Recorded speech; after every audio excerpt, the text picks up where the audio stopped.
The Wyoming wind carried screams across the dusty prairie as Maribel Quinn collapsed to her knees, clutching 5-year-old Hazel against her chest. Two men loomed over them, legal papers in hand and cruelty in their eyes. "The debt's due, Mrs. Quinn. The girl comes with us."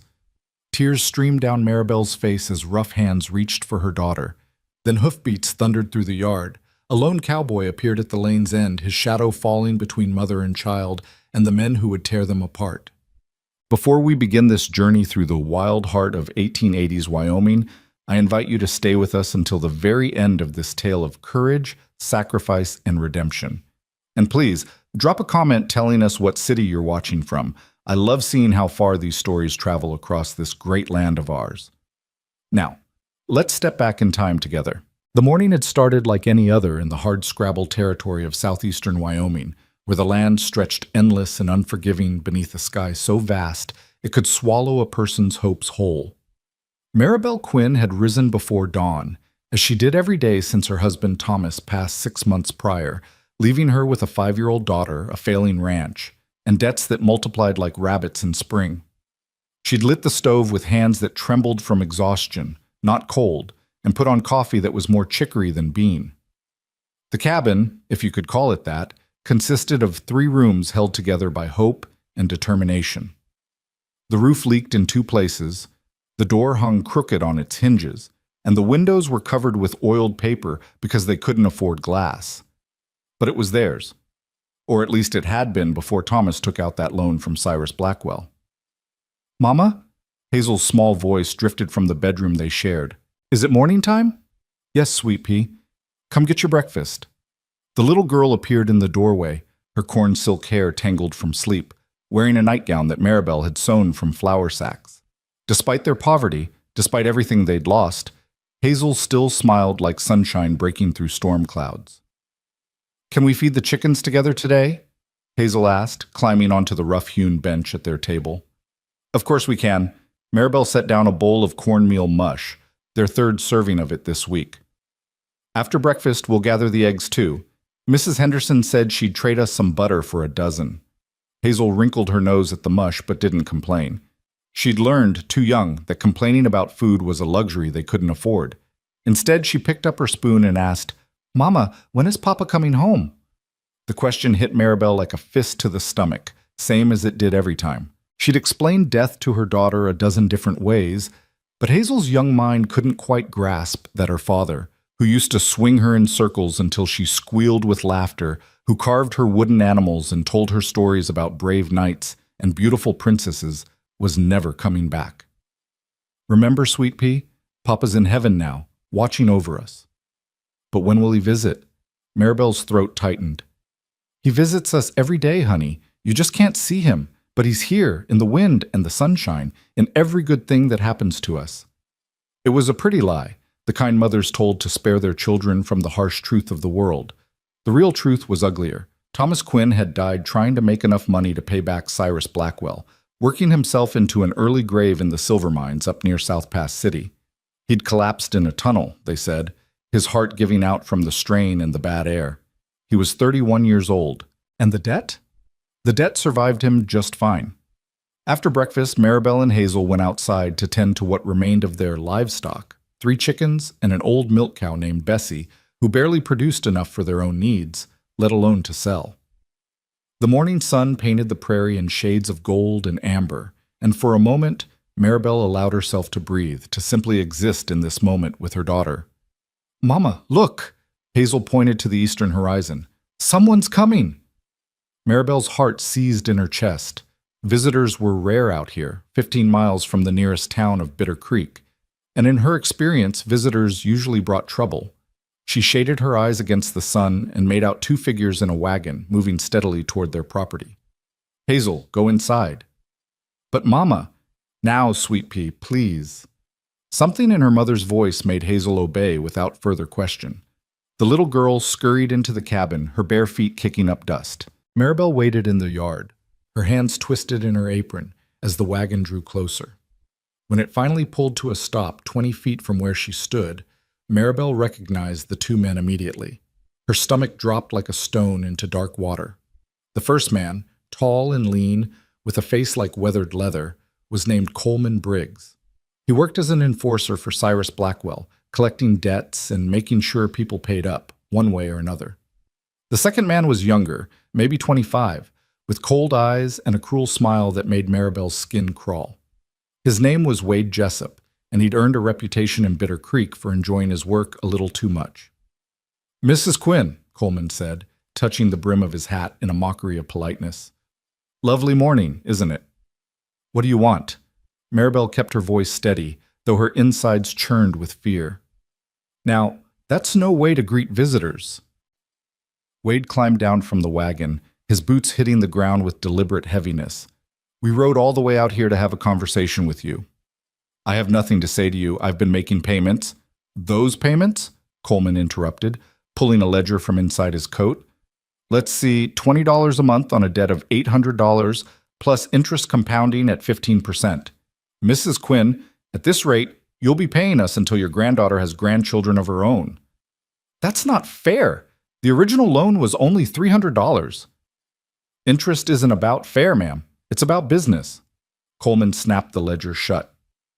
"And Mr. Blackwell's patience has run out. He wants the debt settled. Today." Maribel felt the world tilt beneath her feet. "I don't have $800. You know I don't. Nobody out here has that kind of money." "Well, now that's where we have a solution." Wade stepped closer, and Maribel retreated instinctively. "Mr. Blackwell's willing to forgive the entire debt in exchange for collateral." "Collateral? I don't have anything left.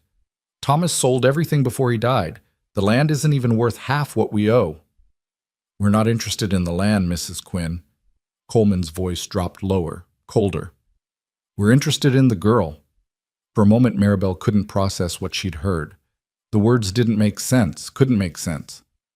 "What?" "Your daughter, Hazel, isn't it?" Wade pulled out a document from his pocket. "Indentured servitude, perfectly legal in the territory. She'll work for Mr. Blackwell until she's 18. Domestic service, mostly. He runs a respectable household in Cheyenne. She'll be fed, clothed, educated even. Better life than she'd have out here, starving on this dust patch you call a ranch." "No." The word came out as a whisper first, then louder. "No, absolutely not." "I'm afraid it's not up to you, ma'am." Coleman held up the papers. "Your husband signed these documents 3 weeks before he died. It's a contingency clause. If the debt cannot be repaid, the borrower agrees to provide labor as compensation. Since your husband is deceased, the obligation falls to his dependent children." That's slavery. You can't just take a child." "It's not slavery, Mrs. Quinn. It's contract law." Wade's smile widened. "And unless you can produce $800 in the next 10 minutes, we'll be taking the girl with us today." Maribel's vision blurred with tears. "Please, please, I'm begging you. Take the land, take the animals, take everything I own, but don't take my daughter. She's all I have left." "The land's worthless. The animals couldn't fetch $20 at auction, and everything you own wouldn't cover the interest alone." Coleman folded his arms across his chest. "Now, are you going to fetch the girl, or do we need to do it ourselves?" "No, you can't. I won't let you." Maribel turned and ran toward the cabin, but Wade was faster. He caught her arm and yanked her back so hard she stumbled and fell to her knees in the dirt. Pain shot through her joints, but she barely felt it over the terror flooding her system. "Mama!" Hazel's voice pierced the air. The little girl had appeared in the doorway, her face pale with fear. "Hazel, run! Run to the Henderson place!" Maribel screamed, trying to pull free from Wade's grip, but he held her firmly, his fingers digging into her arm hard enough to leave bruises. "There's nowhere to run, little girl," Coleman called out, walking toward the cabin with long, measured strides. "This doesn't have to be difficult. You're going on an adventure to the big city. Won't that be exciting?" "Mama!" Hazel's scream tore through Maribel's heart. The little girl stood frozen in the doorway, torn between obedience to her mother's command and the instinct to run to her. "Let me go! Let me go!" Maribel clawed at Wade's hand, but he just laughed. "You're making this harder than it needs to be, Mrs. Quinn." He dragged her across the dirt yard as she struggled. "The girl's going either way. You can let her go with dignity, or you can watch us take her by force. Your choice." Coleman reached the cabin porch. Hazel backed into the doorway, tears streaming down her small face. "I want my mama!" "Come here, girl." Coleman's voice was firm but not unkind, the tone of a man who'd done this before and knew that gentleness made the process easier. "Nobody's going to hurt you. We're just taking you to a new home." "No!" Hazel darted into the cabin, and Coleman followed without hesitation. Maribel heard furniture crashing, heard her daughter's terrified screams, and something inside her shattered.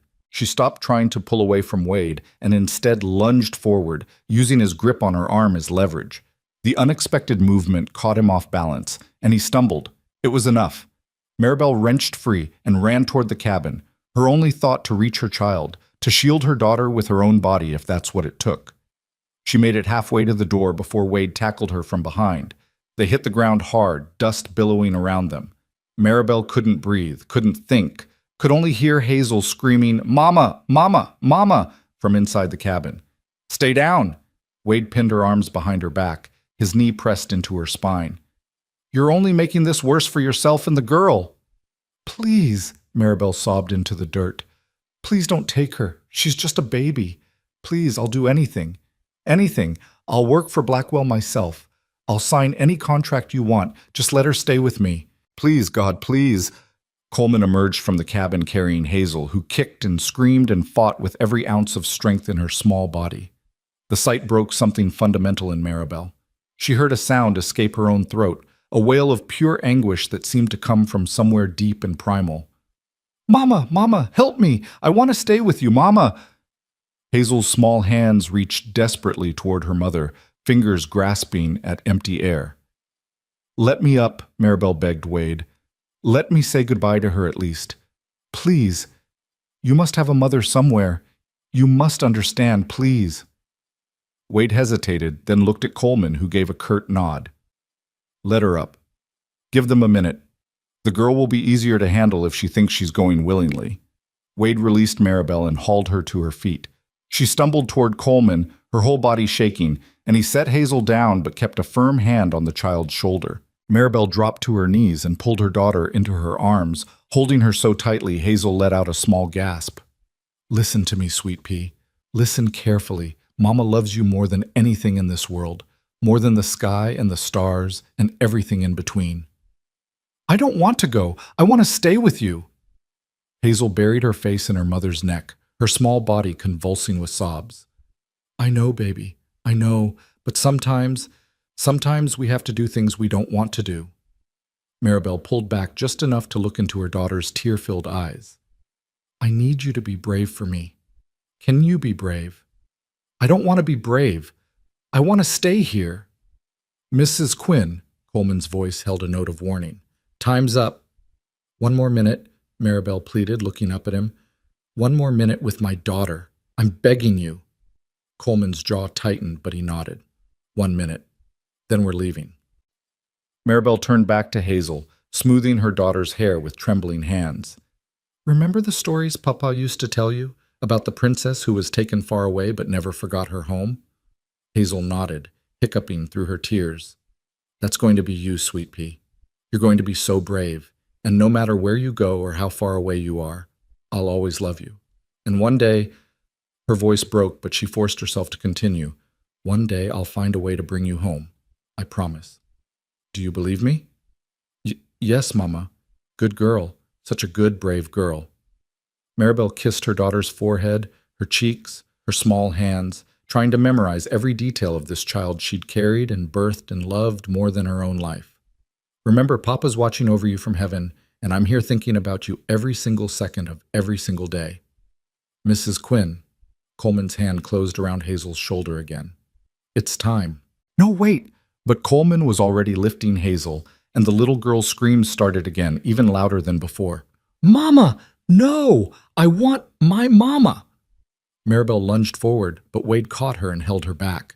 She fought against him with everything she had, screaming her daughter's name, reaching for her, trying desperately to get to her child. Coleman carried Hazel to the wagon and set her in the back, where he quickly secured her with a rope, not tight enough to hurt, but enough to keep her from jumping out. The little girl's screams pierced the morning air, raw and desperate. "No, please, God, no!" Maribel collapsed against Wade, all her strength gone. "Please don't take her. Take me instead. Take me!" Wade released her, and she fell to her hands and knees in the dirt, watching through tear-blurred vision as Coleman climbed onto the wagon seat. Wade joined him, taking up the reins. "Mama! Mama! Don't let them take me!" Hazel's voice was already growing hoarse from screaming. Maribel tried to stand to run after the wagon, but her legs wouldn't hold her. She crawled forward instead, dirt embedding in her palms and knees. "Hazel, baby, Mama loves you. Remember, I love you."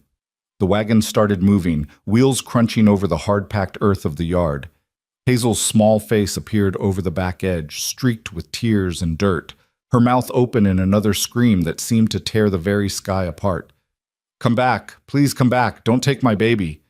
Maribel's voice cracked and broke, but she kept screaming. "Hazel! Hazel!" The wagon picked up speed, heading down the long lane that led to the main road. Maribel got to her feet somehow and ran after it, her nightdress tangling around her legs, her bare feet pounding against the ground. But the horses were fresh and strong, and she was exhausted and weak from months of grief and hunger. The distance between them grew, 20 feet, 30 feet, 50 feet. "Hazel!" She could still see her daughter's small form in the back of the wagon, could still hear her screams, though they were growing fainter now with distance. "Please, please, God, please!" Maribel's legs gave out again, and she fell hard, her hands scraping against rocks and sagebrush. "Don't take my child! Don't take her! Hazel!" The wagon was 100 yards away now, maybe more, kicking up a cloud of dust in its wake. Maribel pushed herself up one more time, took 3 more staggering steps, and fell again. This time she didn't try to get up. She just lay there in the dirt, sobbing so hard she couldn't breathe, watching the wagon carry away the only thing in this world she loved. "Hazel," she whispered, the word barely audible. "My baby. My sweet baby." The wagon reached the end of the lane and turned onto the main road. In seconds it would be out of sight, disappearing over the low rise that marked her property line. Hazel would be gone. Really, truly gone. Maribel closed her eyes, unable to watch, and prayed for death to take her too. What was the point of living in a world without her daughter? What was the point of anything? Then she heard it. Hoofbeats. Not the slow, steady clip-clop of draft horses pulling a wagon, but the rapid thunder of a single horse moving fast, very fast. Maribel's eyes flew open. She pushed herself up on her elbows, squinting through tear-swollen eyes and settling dust, trying to see. A rider appeared at the end of her lane, coming from the opposite direction of the wagon. He sat tall in the saddle, his hat pulled low against the sun, and he was riding hard, heading straight for the wagon that carried Hazel. "Help!" Maribel tried to call out, but her voice was gone, destroyed by screaming. She tried again, forcing the word past her raw throat. "Help! They took my daughter!" The rider couldn't have heard her from that distance, but something made him spur his horse even faster. He was going to intercept the wagon. She could see the trajectory now, see that if he maintained his speed and they maintained theirs, he'd reach them right about where they'd turned onto the road. Maribel staggered to her feet, her entire body shaking. She started walking, then limping, then running as best she could with bloody feet and exhausted legs. She had to get there, had to reach Hazel, had to.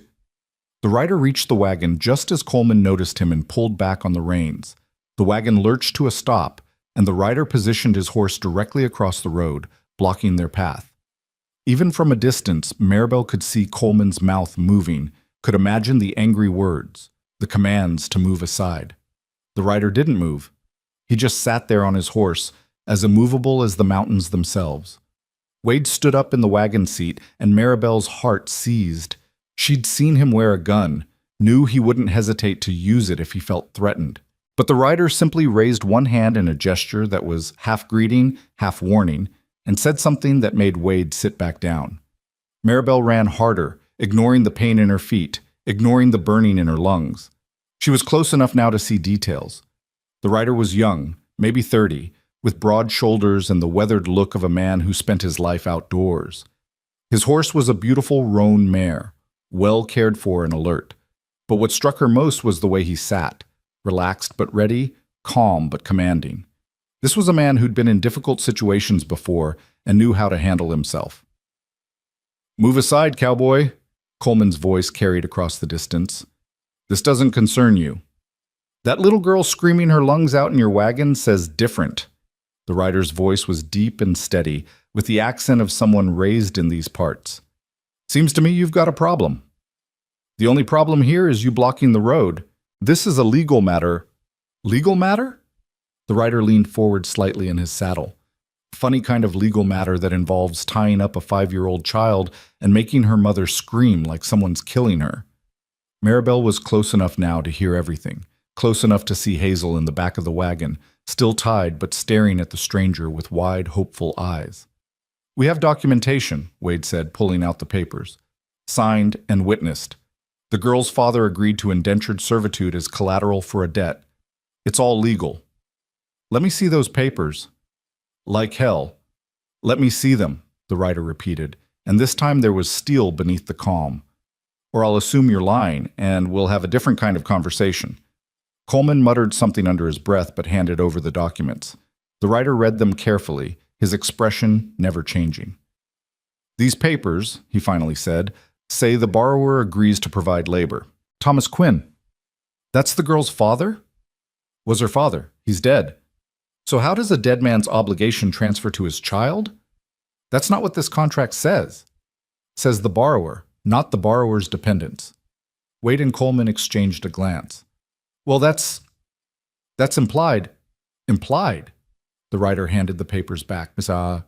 Mister, I'm not a lawyer, but I know bullshit when I smell it. This contract doesn't give you any legal claim to that child. The debt is real, Coleman insisted. $800 plus interest. And if Mrs. Quinn can't pay, then you take her land, her animals, whatever she's got. But you don't take a child. Not on my watch. Maribel finally reached them, gasping for breath. She wanted to speak, to thank this stranger, to beg him to save her daughter, but her throat was too raw and her lungs too empty. The rider glanced at her, and something in his expression softened. Ma'am, this your daughter? She nodded frantically, tears streaming down her face again. What's your name, ma'am? Maribel, she managed to croak. Maribel Quinn. Mrs. Quinn, do you owe these men money? Yes. My husband, he took a loan before he died. $300. But they say with interest it's $800 now, and I can't pay. I don't have that much, but they can't take Hazel. They can't. All right, ma'am. Just breathe. He looked back at Coleman and Wade. Here's what's going to happen. You're going to untie that little girl and give her back to her mother. Then you're going to leave this property and not come back. The hell we are. Wade's hand moved toward his belt, where his pistol rested in its holster. In a movement so fast Maribel almost missed it, the rider pulled his own gun, a well-worn Colt .45 that looked like it had seen plenty of use. He didn't point it at anyone, just held it casually across his saddle horn, but the message was clear. I wouldn't, he said quietly. I really wouldn't. Wade's hand froze, then slowly moved away from his weapon. Now, I'll ask you one more time, nice and polite. Untie the girl. We have legal rights, Coleman protested, but his voice had lost its certainty. Take it up with Sheriff Hollister in town. Tell him what you tried to do here today. See how legal he thinks it is. The rider's eyes narrowed. Or better yet, take it up with Judge Morrison. He's got a granddaughter about that age. I'm sure he'd love to hear how you plan to take a 5-year-old away from her mother over a debt that's probably based on fraudulent interest calculations. Maribel saw the moment Coleman realized he'd lost. His shoulders sagged slightly, and he nodded to Wade. Untie her. But Mr. Blackwell, I said untie her. Wade climbed into the back of the wagon, grumbling under his breath, and loosened the rope around Hazel. The moment she was free, the little girl scrambled toward the edge of the wagon bed. Hazel! Maribel rushed forward, her arms outstretched. The rider smoothly dismounted, his gun still in hand but pointed down, and lifted Hazel out of the wagon. He set her gently on the ground, and she flew into her mother's arms like a bird finally released from a cage. Mama, Mama, I was so scared. Hazel clung to her mother, her small body trembling. I know, Sweet Pea, I know. It's okay now. You're safe. Mama's got you. Maribel sank to the ground, holding her daughter, rocking her back and forth. "You're safe, baby. You're safe." The rider kept his attention on Coleman and Wade. "Get out of here and don't come back." "This isn't over," Coleman said, gathering the reins. "Mr. Blackwell doesn't like being crossed." "Then maybe Mr. Blackwell should stop trying to kidnap children." The rider's voice was flat, final. "Go on. Get." The wagon pulled away, heading back toward Bitter Creek. The rider watched until it disappeared over the rise, then finally holstered his gun and turned to Maribel and Hazel. "Are you hurt, ma'am? Either of you?" Maribel looked up at him through tear-filled eyes. He was younger than she'd first thought, probably not much past 30, with dark hair that needed cutting and eyes the color of winter sky. His face was sun-weathered and strong, with the kind of quiet strength that came from facing hard things and surviving them.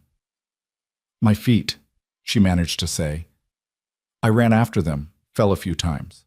He knelt down, keeping a respectful distance, and examined her feet. They were bloody and torn, embedded with small rocks and thorns. "These need tending. Can you walk?" I don't know." Without asking permission, he scooped her up in his arms, Hazel still clinging to her, and started walking toward the cabin. His strength was effortless, his movement sure and steady. "What's your name?" Maribel asked, her voice barely above a whisper. "Sawyer," he said. "Sawyer Drummond." "Thank you, Mr. Drummond. Thank you for saving my daughter. I thought they were going to take her and I'd never see her again, and I couldn't stop them. I tried, but I couldn't." "Easy, ma'am. You don't need to thank me. Any decent person would have done the same." But Maribel knew that wasn't true. Plenty of people would have ridden past, not wanting to get involved. Plenty of people would have seen a poor widow and her child and decided it wasn't their problem. Sawyer Drummond had stopped. He'd stood between them and danger. He'd saved Hazel when Maribel couldn't. And as he carried them toward the cabin, Hazel peeking at him shyly from her mother's arms, Maribel felt something she hadn't felt in 6 long months. Hope. Sawyer carried them across the threshold and set Maribel gently on the rough wooden bench by the table. Hazel refused to let go of her mother's neck, her small fingers locked together like a chain that couldn't be broken. The cowboy didn't try to separate them. Instead, he moved quietly through the cabin, taking in the sparse furnishings, the patched walls, the desperate poverty that hung in the air like smoke. "You got any clean water?" he asked, his voice low and careful, the way a man might speak around a spooked horse. "There's a bucket by the stove," Maribel managed. Her throat still burned from screaming, and every word felt like swallowing broken glass. "Should be clean. I fetched it this morning." Sawyer found the bucket and a rag that had seen better days, but was at least relatively clean. He pulled the other bench closer to where Maribel sat and knelt down in front of her. "I need to clean those feet, ma'am. It's going to hurt some." "I don't care." And she didn't. Physical pain was nothing compared to what she'd felt watching that wagon carry Hazel away.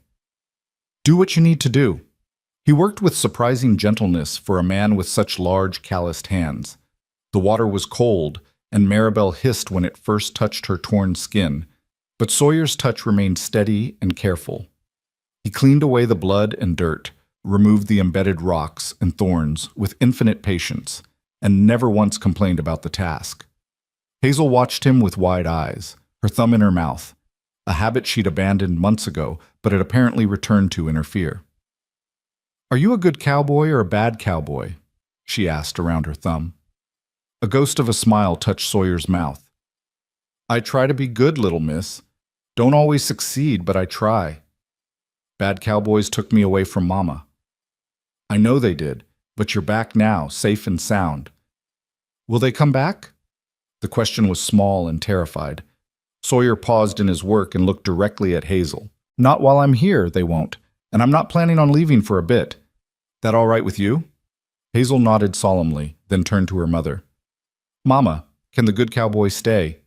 "Sweet pea, Mr. Drummond has his own life. His own ranch, probably. We can't ask him to." "Actually, ma'am," Sawyer interrupted, returning his attention to her feet, "I don't have a ranch. I work for the Double R spread, about 10 miles north of here. But I'm between jobs at the moment. Boss gave me a week off after we finished the spring branding. So if you need help, I've got time." Maribel studied him more carefully now. He wore typical cowboy gear, worn denim pants, a faded blue shirt with the sleeves rolled to his elbows, scuffed boots that had seen hard use, and a hat that had protected his face from sun and rain for what looked like years. His gun belt was well oiled and cared for, the holster positioned for a quick draw. This was a man who knew how to handle himself in trouble. But there was something else too, something in his eyes that spoke of old sorrows carefully packed away. She recognized it because she saw the same thing in her own mirror every morning. "Why?" she asked bluntly. "Why would you help us? You don't know us. This isn't your problem." Sawyer was quiet for a long moment, wrapping her right foot with strips torn from the cleanest part of the rag. When he finally spoke, his voice was rough with something that might have been old pain. "Had a little sister once. Sarah. She'd be about your daughter's age now if she'd lived. Fever took her when she was 3. Took my whole family, actually, Ma, Pa, and Sarah, all in the same week." "I'm so sorry," Maribel whispered.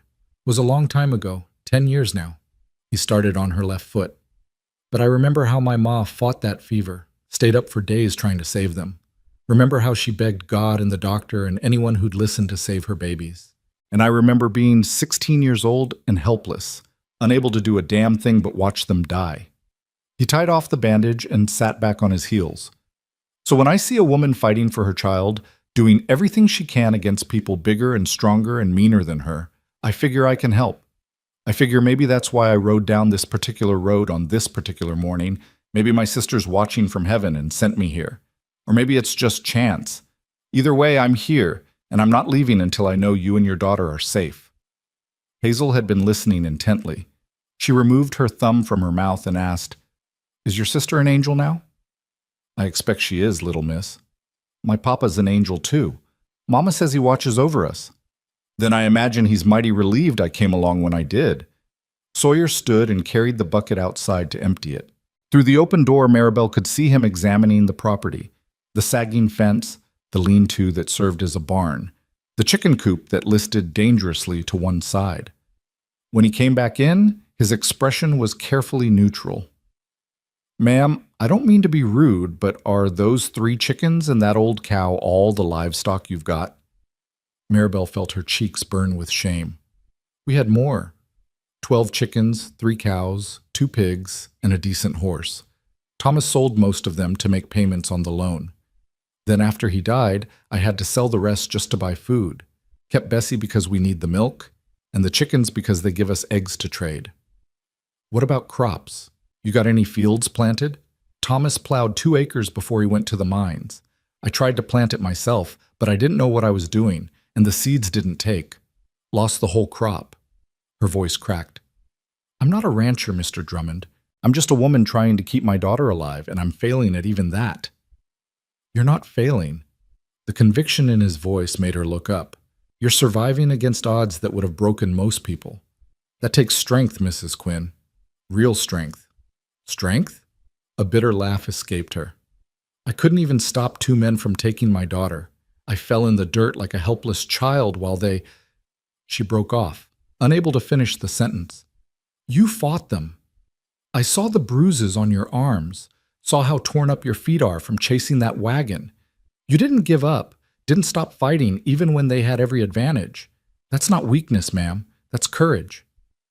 Tears burned in Maribel's eyes again, but these were different from before. These were tears of exhaustion and relief and the overwhelming feeling of being seen, truly seen, by another human being. "I was so scared," she whispered, "so scared I'd never get her back." "I know, but you did. She's right here, safe in your arms." Hazel had been quiet during this exchange, her head resting against her mother's shoulder.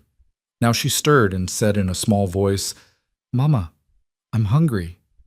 The simple statement drove home the reality of their situation. Maribel looked at the stove, at the pot of cornmeal mush that had gone cold hours ago. "I'll warm up breakfast, sweet pea." "Let me." Sawyer was already moving toward the stove. "You rest those feet. Where's your firewood?" "There's not much left. I've been using buffalo chips mostly." "I'll chop some fresh after we eat. You got any food besides cornmeal?" The shame was back, hot and heavy in Maribel's chest. "Some beans. A little salt pork, but I was saving that for Sunday dinner. And there's eggs from this morning. Beans and eggs sound good. I'll make enough for all of us. He set about building up the fire, moving with the easy efficiency of a man accustomed to taking care of himself. When's the last time you had a proper meal, ma'am? Maribel couldn't remember. Days? Weeks?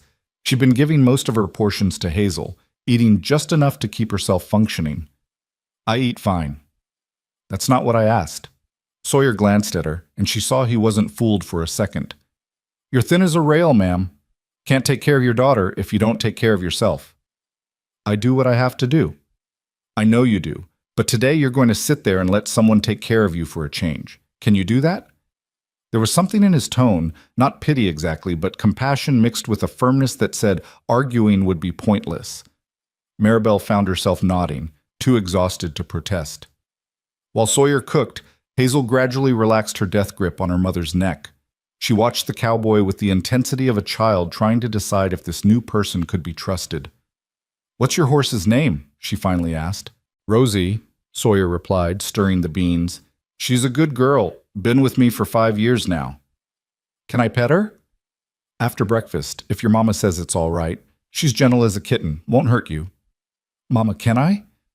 Maribel brushed Hazel's tangled hair back from her face. We'll see, Sweet Pea. Mr. Drummond might need to head home after he eats. I told you, ma'am, I'm not leaving just yet. He cracked 3 eggs into a pan. Those men know where you live, know you're here alone with a child. They might decide to come back with more help, or they might send word to this Blackwell fellow, and he might come himself. Either way, I figure you could use someone around for a few days, at least until we can get the sheriff out here. The sheriff? Maribel's stomach tightened. Mr. Drummond, I can't involve the law. If they investigate the debt, if they look at the loan papers, they might decide Coleman and Wade were right. They might take Hazel legally this time, and I won't be able to stop them. Ma'am, you don't understand. The law hasn't been kind to people like me. Poor people. People who can't afford lawyers or court fees. The judge in Bitter Creek, he's friends with Cyrus Blackwell. Everyone knows it. If this goes to court, I'll lose. I'll lose everything. Sawyer was quiet, dishing up plates of beans and eggs. He set one in front of Hazel, another in front of Maribel, and kept the third for himself. Eat first. We'll figure out the rest after. The food smelled better than anything Maribel had eaten in months. She picked up a fork with trembling hands and took a bite. The beans were perfectly seasoned. He'd found her meager supply of salt and pepper and used them sparingly but well. The eggs were cooked through but still tender. It was simple fare, but to her starving body, it tasted like a feast. Hazel ate with the single-minded focus of a hungry child, scooping food into her mouth so fast Maribel had to remind her to chew. Slow down, Sweet Pea, it's not going anywhere. But it's so good, Mama.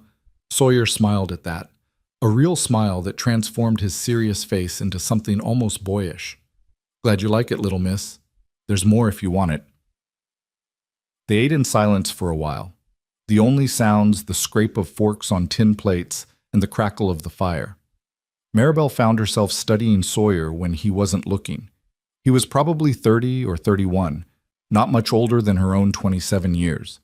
His hands were scarred from hard work, his face lined by sun and wind, but there was something fundamentally decent in his bearing. He reminded her a little of Thomas in the early days, before the debt and the fear had worn him down to nothing. Mr. Drummond, she said finally, I can't pay you. For the food, for your help, for any of it. I have nothing. Didn't ask for payment. I know, but it doesn't seem right. You've done so much already. Mrs. Quinn, let me ask you something. If you saw a man drowning in a river, would you jump in to save him? Of course I would. Would you expect him to pay you after? No, but that's different.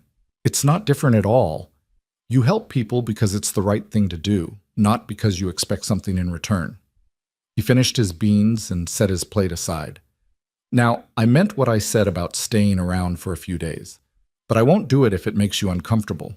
If you want me to leave after I chop that firewood, just say the word. Maribel looked at Hazel, who had finished her breakfast and was watching Sawyer with open curiosity. She thought about the terror she'd felt this morning, the absolute helplessness. She thought about Coleman and Wade coming back, maybe with more men, maybe with legal papers that were actually enforceable this time. And she thought about this quiet cowboy who'd stepped between her daughter and danger without hesitation. "Stay," she heard herself say. "Please. At least for tonight. I don't think I can face another night alone, wondering if they'll come back." Something shifted in Sawyer's expression, a softening around his eyes. "All right then. I'll bed down in the lean-to with Rosie, if that's acceptable." "You can't sleep in there. It's falling apart and full of spiders. I've slept in worse places, ma'am. Besides, I'll be close enough to hear if there's any trouble." He stood and collected the plates. "Now, let me get started on that firewood. You rest those feet." But Maribel couldn't rest. As soon as Sawyer went outside, she found herself pacing, or trying to, though her bandaged feet made it difficult. Hazel followed her, staying close, her earlier terror still evident in the way she jumped at every sound. Through the window, Maribel watched Sawyer work. He found the old axe leaning against the cabin wall, Thomas's axe, with its blade dulled from disuse, and spent several minutes sharpening it on a whetstone he produced from his saddlebag. Then he set about chopping wood with steady, powerful strokes that spoke of years of practice. The pile grew quickly, far more wood than Maribel could have chopped in a week of trying. Her husband had handled all the heavy work, and after his death, she'd struggled with tasks that required strength she simply didn't have. She'd learned to make do with less heat, less hot water, less of everything, rather than admit she couldn't manage. But watching Sawyer work, she realized how much she'd been drowning, how close she'd come to going under completely. "Mama?" Hazel tugged on her skirt. "Can I go see Rosie now?" Maribel hesitated, then nodded. "All right, but stay where I can see you." They went outside together, Maribel leaning on her daughter for balance. Sawyer had tied Rosie to the fence post, and the horse stood patiently, her ears flicking at flies. She was a beautiful animal, well-muscled and healthy, with a coat that gleamed even through the dust of travel. "Hello, girl," Hazel said shyly, reaching out one small hand. Rosie lowered her head and snuffled gently at the child's palm, making Hazel giggle. "She tickles." "She likes you," Sawyer called from where he was stacking wood. "Not all horses take to children so quick." "She's so pretty." Hazel stroked Rosie's nose with reverent care. "Mama, can we have a horse like this someday?" "Maybe, sweet pea, someday." But even as she said it, Maribel knew it was another pretty lie. There would be no someday, not for people like them. They'd be lucky to keep the 3 chickens and old Bessie. A horse like Rosie was as far out of reach as the moon. Sawyer must have heard the defeat in her voice because he paused his work and looked at her. "Mrs. Quinn, we need to talk about your situation. Really talk about it." "I know." She did know. Avoiding the problem wouldn't make it go away. "Let me get Hazel settled inside first." "No, Mama." Hazel's grip on her skirt tightened. "I want to stay with you." "I'm not going anywhere, sweet pea. I'll be right here on the porch, where you can see me. But you need to go inside and play with your dolls for a bit while the grown-ups talk." "But, Hazel," Maribel crouched down, ignoring the pain in her feet. "I need you to be brave again. Can you do that for me?" The little girl's lip trembled, but she nodded.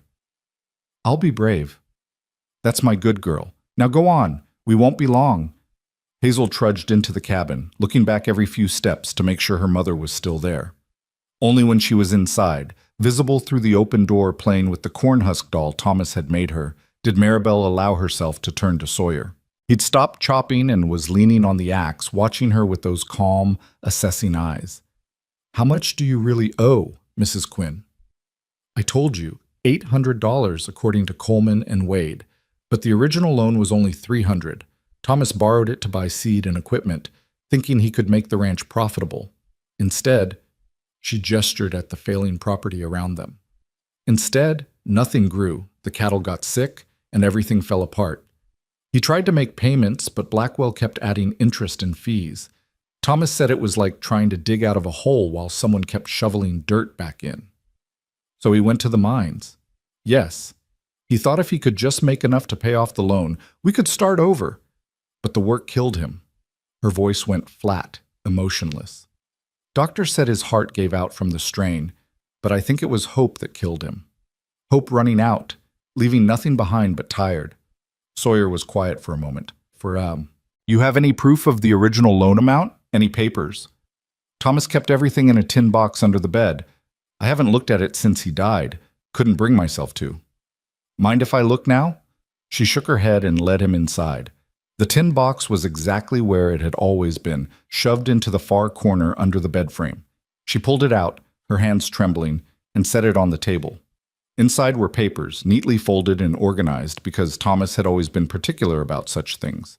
Loan documents, receipts, letters. Sawyer spread them out and began reading with careful attention.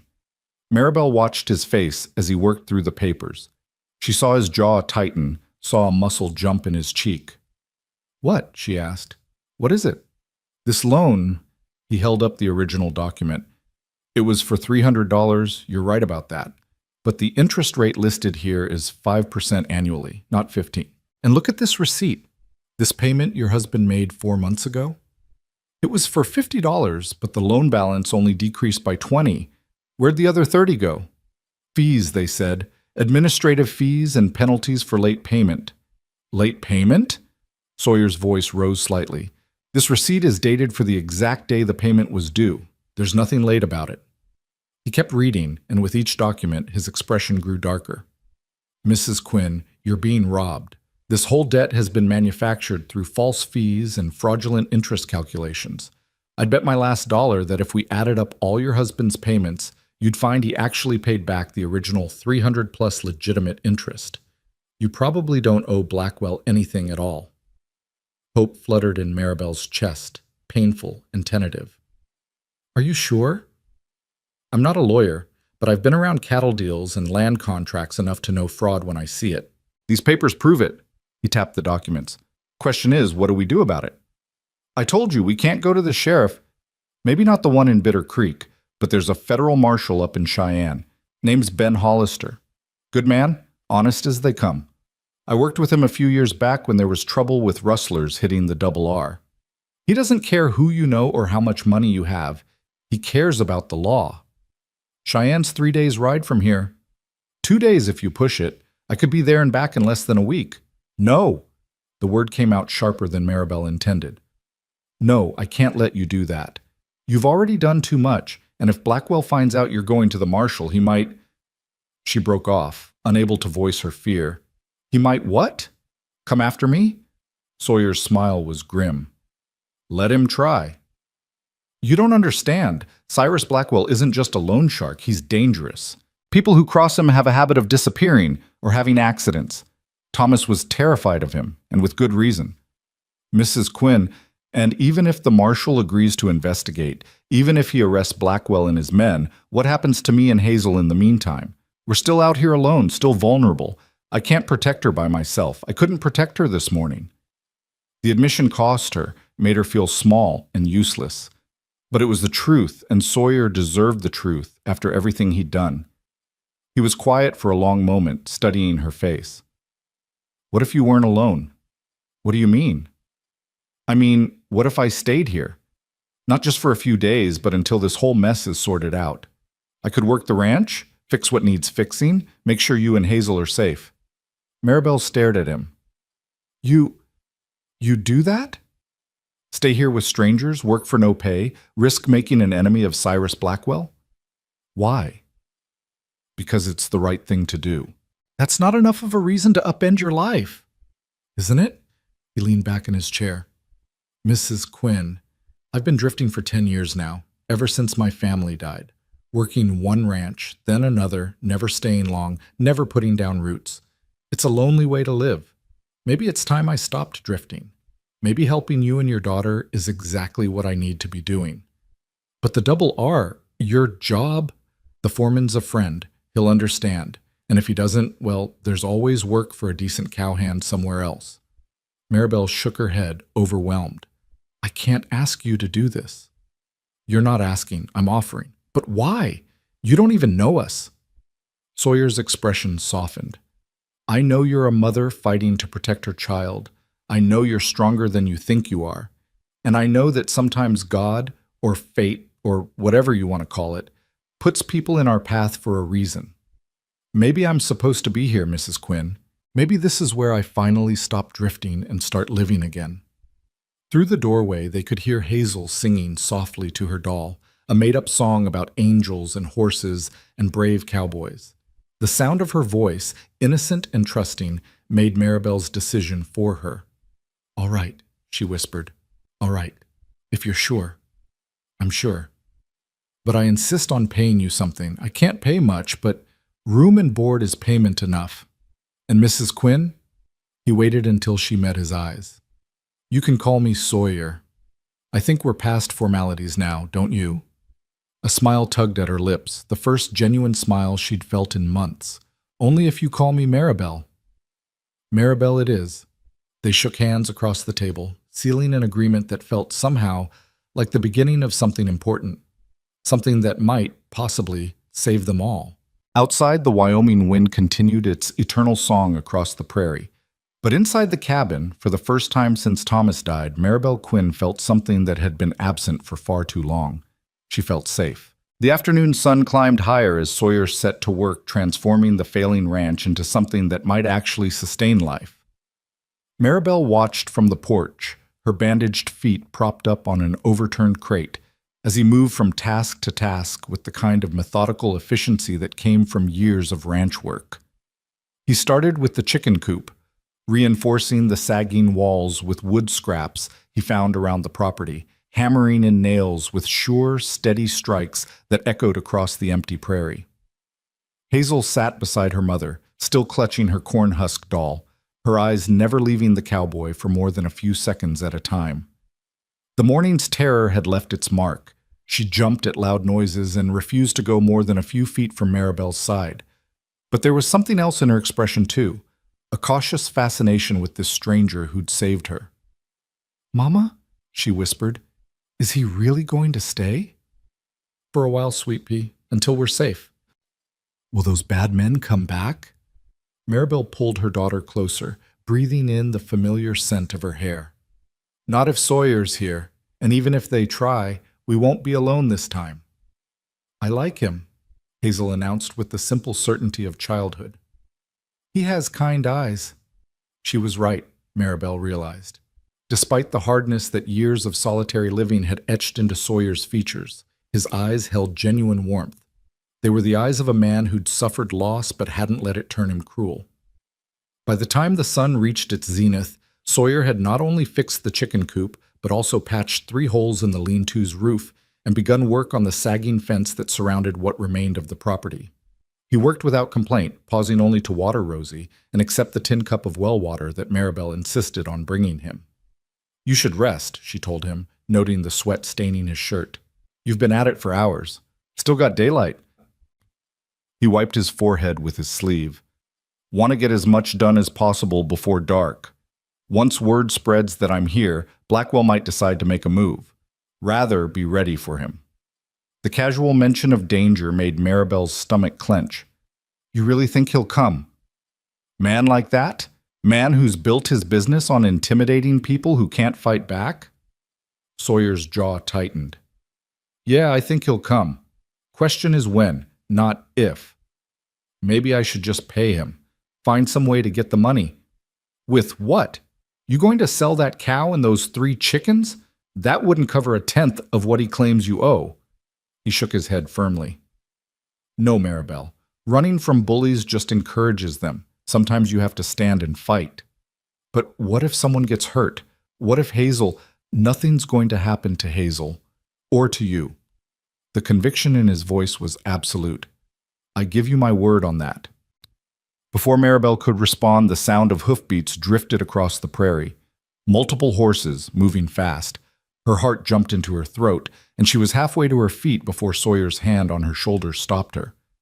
"Easy," he said quietly. "Get Hazel inside. Don't come out unless I call for you." "Sawyer, go. Now." The steel beneath his calm tone brooked no argument. Maribel scooped up Hazel and hurried into the cabin, her injured feet screaming in protest. She positioned herself by the window where she could see out but remain hidden, holding her daughter tight against her chest. Sawyer stood in the center of the yard, relaxed but ready, his hand resting casually near his holstered gun. Three riders appeared over the rise, and Maribel's breath caught when she recognized the lead horse. It was Sheriff Elias Tucker from Bitter Creek, a heavy-set man in his 50s with a badge pinned to his vest and a reputation for looking the other way when Cyrus Blackwell's name came up. Behind him rode two deputies, both young and eager-looking, the kind of men who enjoyed having authority over others. Tucker reined in his horse about 15 feet from Sawyer, his eyes sweeping the property with undisguised disdain. "You Drummond." "I am, and you're Sheriff Tucker, unless I miss my guess. Got a complaint filed against you. Assault, theft, and interfering with legal debt collection." Tucker pulled a paper from his coat pocket. "Says here you attacked two men this morning and stole property belonging to Mr. Cyrus Blackwell." Sawyer's expression didn't change. "That's an interesting version of events. Not accurate, but interesting. You saying you didn't assault Coleman Briggs and Wade Jessup?" "I'm saying they tried to kidnap a 5-year-old child, and I stopped them. There's a difference." "Kidnap?" Tucker snorted. "They had legal papers. They had fraudulent papers claiming a dead man's debt could be transferred to his minor child. That's not legal anywhere in this territory, and you know it." Tucker's eyes narrowed. "You a lawyer, Drummond?" "Don't need to be a lawyer to know right from wrong, Sheriff. And what those men tried to do this morning was wrong." "That's not for you to decide. Mrs. Quinn has debts that need settling." "Mrs. Quinn has been robbed," Sawyer interrupted, his voice hardening. "I've seen the loan papers. The interest calculations are fraudulent, the fees are invented, and I'd wager that if you actually investigated instead of taking Blackwell's word as gospel, you'd find she doesn't owe him a cent." One of the deputies shifted in his saddle, hand moving toward his gun. Sawyer noticed, and his own stance changed subtly, weight balanced, ready to move. Maribel felt her heart hammering so hard she thought it might break through her ribs. Tucker raised a hand, stopping his deputy. "That's a serious accusation you're making."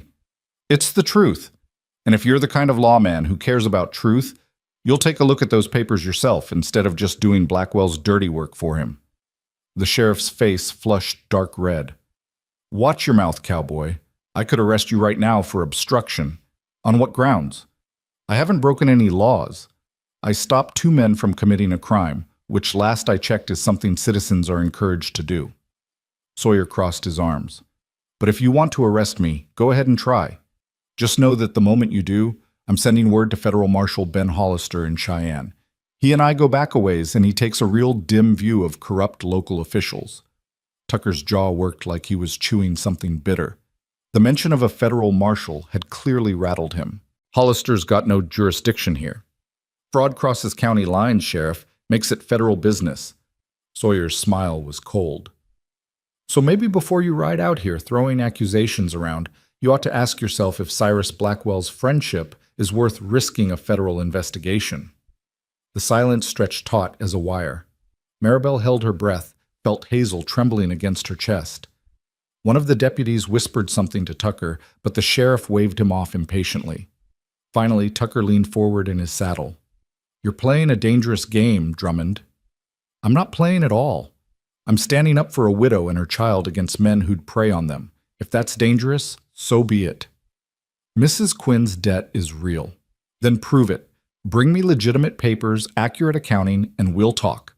But if you come back here with more of Blackwell's lies, you'll be doing it without a badge because I will contact Marshal Hollister." Sawyer took a step forward. "Now, unless you've got actual business here, I suggest you leave. Mrs. Quinn and her daughter have been through enough today." Tucker stared at him for a long moment, calculation clear in his eyes. He was weighing options, Maribel realized, weighing the value of Blackwell's money against the risk of federal scrutiny. "This isn't over," Tucker finally said, gathering his reins. "It is for today." The sheriff turned his horse and rode off, his deputies following. They didn't look back. Maribel watched until they disappeared over the rise, then stumbled out onto the porch on shaking legs. "Sawyer, it's all right." But his hand was still near his gun, his body still coiled tight. "They're gone. For now, but you heard him. This isn't over. They'll come back, and next time they might not come just to talk." Her voice rose, edging toward panic. "You threatened the sheriff, Sawyer. You can't threaten the sheriff and expect no consequences." I didn't threaten him. I gave him information and let him make his own choice. You as good as called him corrupt, because he is corrupt. Sawyer's voice rose to match hers, then softened when he saw Hazel peeking fearfully around her mother's skirts. He took a deep breath. Look, I know this is scary, but men like Tucker and Blackwell, they're counting on you being too afraid to stand up to them. That's how they maintain power. The moment you show them you're not afraid, the moment you prove you'll fight back, they start to think twice. But what if they don't think twice? What if they just come back with more men, more guns? Then we'll deal with it. His eyes held hers. Maribel, I meant what I said earlier. Nothing's going to happen to you or Hazel. Not while I'm here. You can't promise that. You're one man against... Against what? A loan shark and his hired thugs? A corrupt sheriff? He smiled grimly. I've faced worse odds. When? Long story. Not one for little ears. He glanced at Hazel. Point is, I'm not leaving and I'm not backing down. So you can either trust me or spend every minute worrying. Your choice. It wasn't really a choice at all. Maribel had been worrying for 6 months straight, ever since Thomas died, and it had gotten her nowhere except exhausted and desperate. Maybe, just maybe, it was time to let someone else carry the burden for a while. I trust you, she heard herself say. Something shifted in Sawyer's expression, a softening around the eyes that made him look younger. Good. Now, why don't you take Hazel inside and rest while I finish up out here? And tonight, I'm cooking dinner. No arguments. I can cook. Maribel. She closed her mouth. He was right. Her feet were throbbing, and the morning's terror had left her drained. All right. But tomorrow I'm helping. I won't be useless in my own home.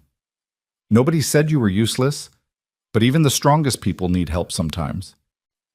He turned back to the fence, effectively ending the conversation. Inside, Maribel settled Hazel on the bed with her doll and tried to rest, but her mind wouldn't quiet. Every creak of the cabin, every distant sound sent her heart racing. She kept seeing Coleman's hands reaching for Hazel, kept hearing her daughter's screams, kept reliving those awful moments when she'd thought she'd lost everything that mattered. Mama? Hazel's small voice broke through her spiraling thoughts. Are you sad? No, sweet Pete. Just tired. I'm tired too. Hazel crawled over and curled up against her mother's side. Can we take a nap? That sounds like a fine idea. They lay together in the afternoon quiet, Hazel's breathing gradually evening out as sleep claimed her. Maribel stayed awake, one arm wrapped protectively around her daughter, listening to Sawyer work outside. The rhythmic sound of hammer against nail became oddly soothing, a counterpoint to her racing thoughts. She must have dozed off despite herself, because the next thing she knew, shadows were lengthening across the cabin floor and the smell of cooking meat filled the air. Real meat. Not the thin salt pork she'd been rationing, but something rich and savory that made her stomach clench with sudden, desperate hunger. Hazel stirred beside her. Mama, something smells good. They emerged from the cabin to find Sawyer tending a fire he'd built in the yard, cooking what looked like rabbit on a makeshift spit. Beside him sat 2 freshly cleaned rabbits waiting their turn. You hunted, Maribel said, stating the obvious. Saw some cottontails out by the creek while I was working. Figured fresh meat would do you both good. He rotated the spit. This one's almost ready. The others we can save for tomorrow. I can't remember the last time we had rabbit. Hazel drifted closer, drawn by the smell. Papa used to hunt them, but then he got too busy with the ranch, and after he died, we didn't have traps. Well, you've got traps now. I'll set some tonight. Check them in the morning. Sawyer pulled the cooked rabbit off the fire and began carving it with his knife. Go on inside and wash up. Dinner's served. They ate at the rough table, the rabbit divided 3 ways, supplemented by the last of the cornmeal mush. The meat was perfectly cooked, tender and flavorful, and Maribel had to force herself to eat slowly when every instinct screamed at her to gulp it down before it disappeared. Hazel had no such restraint. She gnawed on her portion with single-minded intensity, grease shining on her chin, her eyes bright with pleasure. This is the best thing I ever ate! Better than your mama's cooking? Sawyer asked with a smile. Mama's cooking is good too, Hazel said loyally, but we haven't had meat in so long, And this is so yummy.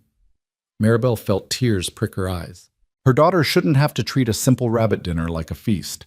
Children should have enough to eat, should have meat and vegetables and bread, should never know the gnawing emptiness of constant hunger. Thank you, she whispered to Sawyer, for all of this. Just doing what needs doing. But his voice was gentle. Tomorrow I'll ride into town, pick up some supplies. Flour, beans, maybe some sugar if the store's got it. I told you I can't pay. I've got money saved. Been working for 5 years without much to spend it on. Might as well put it to good use. Sawyer, I can't let you... Maribel. He set down his knife and looked at her directly. You can, and you will. This isn't charity. This is what people do. They help each other. When you're back on your feet, you can pay me back if you want, or you can help someone else who needs it. That's how it works.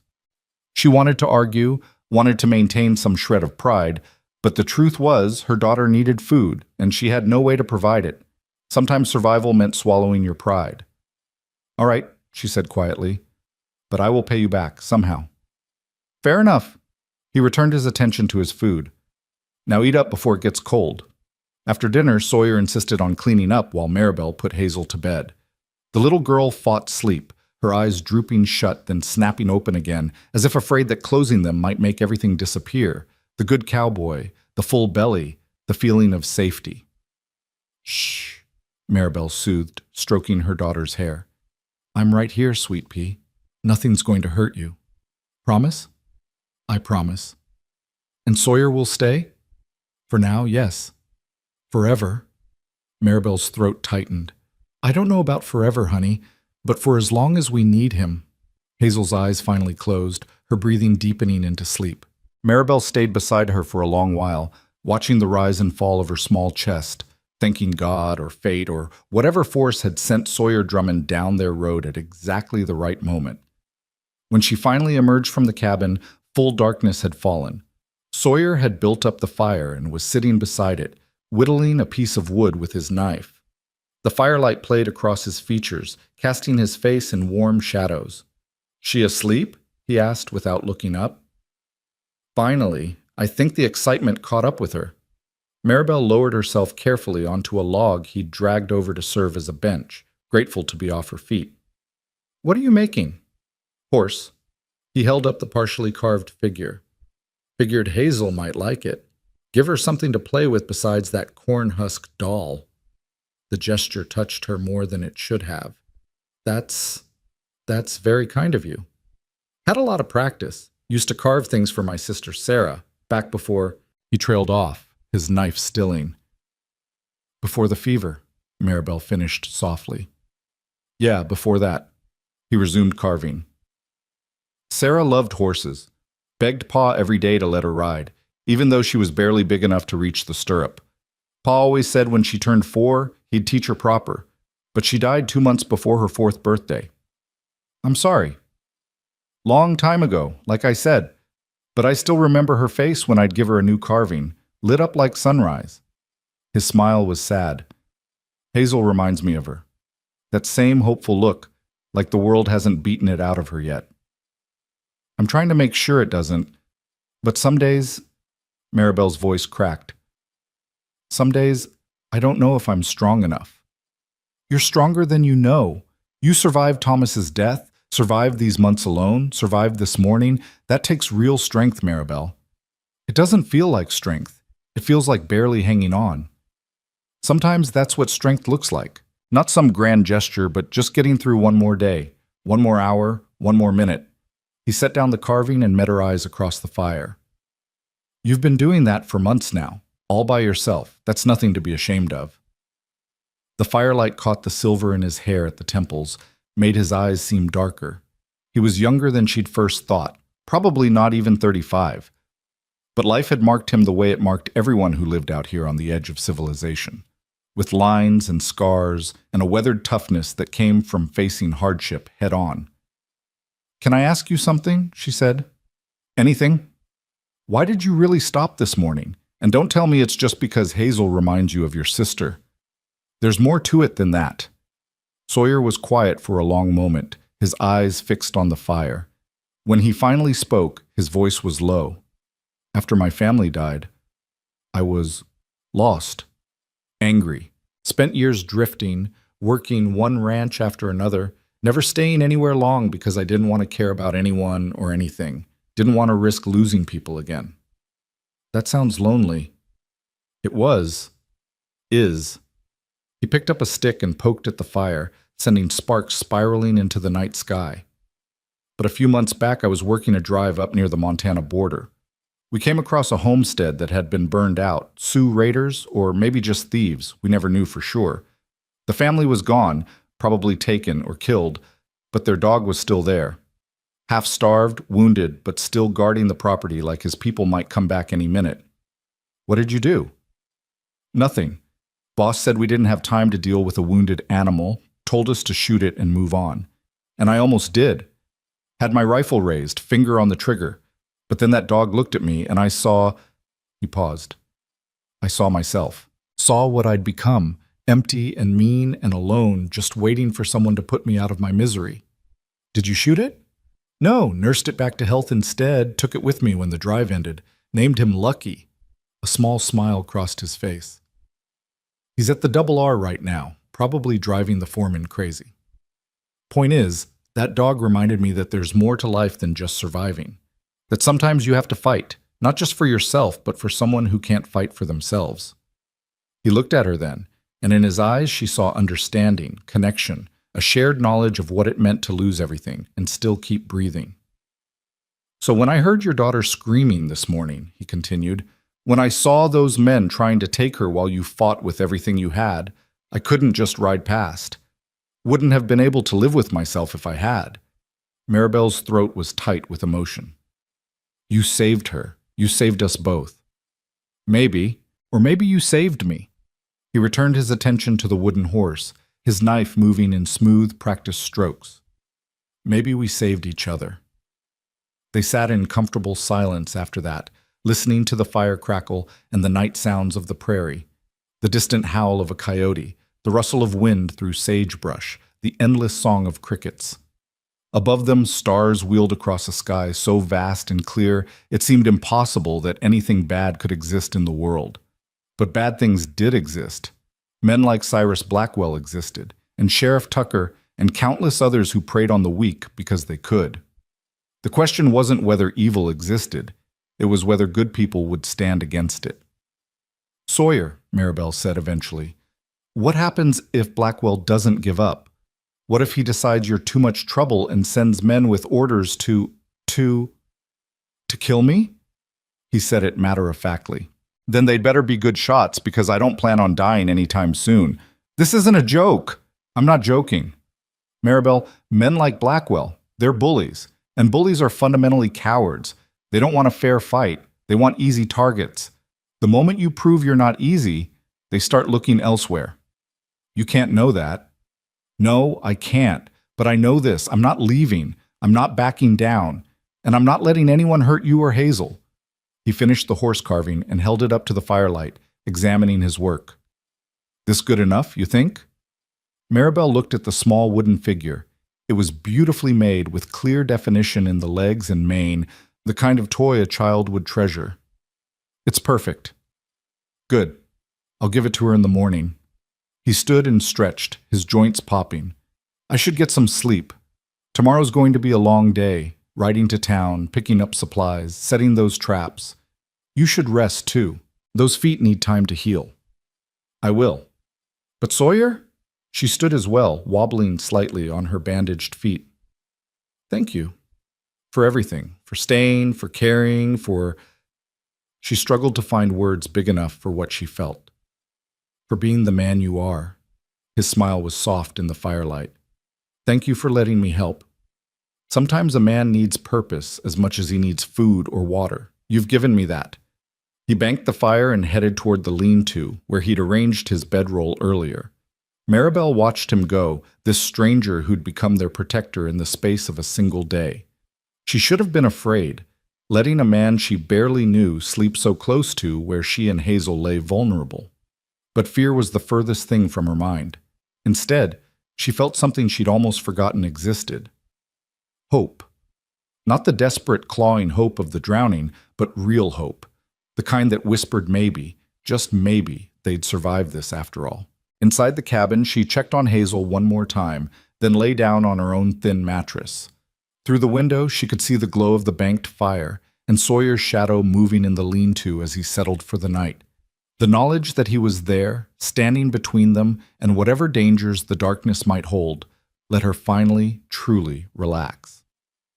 For the first time in 6 months, Maribel Quinn fell asleep without tears on her face. But outside, beyond the circle of firelight, other eyes watched the homestead with cold calculation. Word had already spread that the Quinn widow had found herself a protector. And in Bitter Creek, Cyrus Blackwell sat in his fine house and planned his response to this unexpected defiance. The storm was coming. The only question was when it would break, and who would be left standing when it passed. Dawn broke clear and cold across the Wyoming prairie, painting the horizon in shades of rose and gold. Maribel woke to the smell of coffee, real coffee, not the chicory substitute she'd been drinking for months, and the sound of Sawyer moving quietly around outside. She lay still for a moment, disoriented by the unfamiliar sensation of having slept through the entire night without waking in terror. Beside her, Hazel still slumbered, one small hand clutching her cornhusk doll, her face peaceful in sleep. Maribel allowed herself a few precious seconds to simply watch her daughter breathe, to count the blessing of another day together, before carefully extracting herself from the bed. Her feet were better this morning, the worst of the pain dulled to a manageable ache. She wrapped them in fresh cloth strips and pulled on her only other dress, a faded calico that had been pretty once, before time and hardship wore it thin. When she stepped outside, she found Sawyer checking his traps near the creek, 3 fat rabbits already hanging from his belt. "Morning," he called when he spotted her. "Coffee's hot. Help yourself." The coffee pot sat on a rock near the fire's remains, still steaming. Maribel poured herself a cup and wrapped her hands around it, savoring the warmth and the rich, bitter taste. Luxury. Such a simple thing, but it felt like wealth beyond measure. "You were up early," she said when Sawyer returned with the rabbits. "Old habit. Sun rises, I rise with it." He began the work of cleaning his catch with practiced efficiency. "Figured I'd get the hunting done before I ride into town. These'll keep you and Hazel fed while I'm gone." "How long will you be away?" "Most of the day, probably. Bitter Creek's a good 2 hours each way, and I want to be thorough about supplies." He paused in his work. "You'll be all right here alone?" "We've been alone for months." "Oh, that was before Blackwell knew someone was standing with you. He might send men while I'm gone, test your defenses." Fear flickered in Maribel's chest, but she pushed it down. "Then I'll deal with it if it happens. I'm not completely helpless, Sawyer. Thomas taught me to shoot before he died." "You have a gun?" "Old rifle. Hasn't been fired in a year, but it should still work." She hesitated. "Thomas took it to the mines with him for protection on the journey. When they brought his body back, the rifle came with it.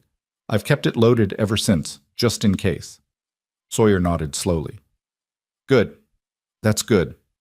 But I want you to promise me something. If anyone comes, anyone at all, you take Hazel and you run. Don't try to fight, don't try to negotiate, just run." "Run where?" "We're 15 miles from town, and I don't have a horse."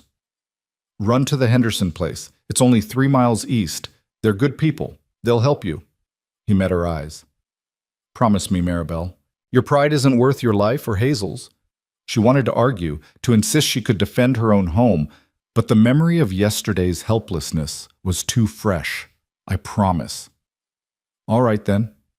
He finished with the rabbits and carried them to the cabin. "I'll leave after breakfast. Should be back before sunset." Hazel woke as they were cooking the morning meal, eggs from the chickens and some of the rabbit meat, fried up with the last precious pinch of salt. The little girl's face lit up when she saw Sawyer, and she ran to him without hesitation, clearly having decided overnight that he was safe. "Did you make me something?" she asked, remembering his whittling from the night before. Sawyer pulled the wooden horse from his pocket and handed it to her. "Thought you might like this." Hazel's squeal of delight was so pure and joyful it brought tears to Maribel's eyes. The child clutched the carved figure to her chest like it was made of gold. "It's beautiful. Look, Mama, look what Sawyer made me." I see, Sweet Pea. That was very kind of him. Thank you, thank you, thank you. Hazel threw her arms around Sawyer's leg, the highest point she could reach, and hugged him fiercely. You're the best cowboy in the whole world. Something crossed Sawyer's face, a flash of such raw emotion that Maribel had to look away. He cleared his throat roughly and patted Hazel's head with gentle awkwardness. You're welcome, little miss. Now go wash up for breakfast. They ate together in the early morning light, and for a brief, perfect moment, they felt almost like a family. The illusion was bittersweet. Maribel knew it couldn't last, knew that Sawyer would eventually leave and they'd be alone again. But for now, for this one morning, she let herself pretend. After breakfast, Sawyer saddled Rosie and prepared for the ride to town. He checked his gun, verified his ammunition, and gave Maribel careful instructions on what to do if trouble came. Remember, he said as he swung into the saddle, anyone shows up, you run. Don't think, don't hesitate. Just grab Hazel and go. I remember. And keep that rifle close, loaded and ready. I will. He looked like he wanted to say more, but instead just nodded and turned Rosie toward the road. Maribel and Hazel watched from the porch as horse and rider disappeared over the rise, leaving them alone once more. The morning passed slowly. Maribel kept herself busy with chores, mending clothes, tidying the cabin, tending to the chickens and Bessie. But her attention was divided, always listening for the sound of approaching hoofbeats, always watching the horizon for signs of trouble. Hazel played quietly with her new wooden horse, creating elaborate stories about brave horses and magical adventures. The toy had given her something precious, a sense of normalcy, a reminder that good things still existed in the world. Maribel said a silent prayer of thanks for Sawyer's thoughtfulness. Around midday, as the sun reached its zenith and the prairie heat began to shimmer in waves, Maribel heard it. Hoofbeats. Multiple horses, coming fast. Her heart seized. She grabbed the rifle from where it leaned against the cabin wall and called to Hazel. Sweet Pea, come inside, now! The urgency in her voice sent Hazel scrambling. Is it the bad men? I don't know. But we need to be ready. Maribel positioned herself by the window, rifle at the ready, mind racing through her options. Run, Sawyer had said. But what if she couldn't make it? What if they were already too close? 3 riders crested the rise, and Maribel's blood ran cold. She recognized 2 of them, Coleman Briggs and Wade Jessup, the men who'd tried to take Hazel yesterday. The third man was older, probably in his 50s, with silver hair and expensive clothes that marked him as someone with money and power. Cyrus Blackwell. It had to be. They rode straight into the yard with the confidence of men who expected no resistance. Blackwell dismounted first, smoothing his vest with manicured hands that had never known a day of hard labor. He was handsome in a cold, calculated way, with the kind of smile that never reached his eyes. Mrs. Quinn, he called out pleasantly, as if they were neighbors meeting at a church social. Might I have a word? Maribel kept the rifle pointed at the ground, but visible. Her hands trembled, but she forced her voice steady. You're not welcome here, Mr. Blackwell. Leave my property. Now, is that any way to greet a visitor? I've come all this way to speak with you about your unfortunate situation. He took a step closer, and Maribel raised the rifle slightly. Blackwell stopped, hands raised in mock surrender. Easy, Mrs. Quinn. I mean you no harm. In fact, I've come with a generous offer. I'm not interested in anything you have to say. Not even if it clears your debt entirely? Wipes the slate clean? Gives you a fresh start? His smile widened. Surely that's worth hearing out. Against her better judgment, curiosity won. What kind of offer? Simple, really. Sign over the deed to this property, and I'll forgive the entire debt. $800, gone like smoke. You and your daughter can walk away free and clear, start over somewhere else. This land isn't worth $800. You know that. Perhaps not to you, but I have plans for this area, and your property sits right in the middle of them, so I'm willing to be generous. He pulled papers from his coat. Sign here, and your troubles are over. And where exactly are Hazel and I supposed to go? This is our home. I'm sure you'll figure something out, a resourceful woman like yourself. Blackwell's tone remained pleasant, but his eyes had gone flat and hard. The alternative is far less pleasant, I'm afraid. If you don't sign, I'll have the sheriff evict you for non-payment. You'll lose the property anyway, and you'll still owe the debt. At least this way you leave with nothing hanging over your head. The debt is fraudulent. I've seen the papers. The interest rates don't match. The fees are invented. My husband paid back far more than he borrowed. That's a serious accusation, Mrs. Quinn. Do you have proof? I have all of Thomas's receipts, all the loan documents. Papers can be forged. Receipts can be faked. Blackwell's smile turned predatory. And who do you think Judge Morrison will believe? A grieving widow with everything to gain from lying? Or a respected businessman with a spotless reputation? A spotless reputation built on stealing from people too poor to fight back, Maribel shot back, anger overriding caution. You're nothing but a thief in nice clothes. Blackwell's pleasant mask slipped for just a moment, revealing the cruelty beneath. Careful, Mrs. Quinn. Insults won't improve your situation. Neither will signing my home over to you, so you can take your generous offer and leave. I'm trying to help you.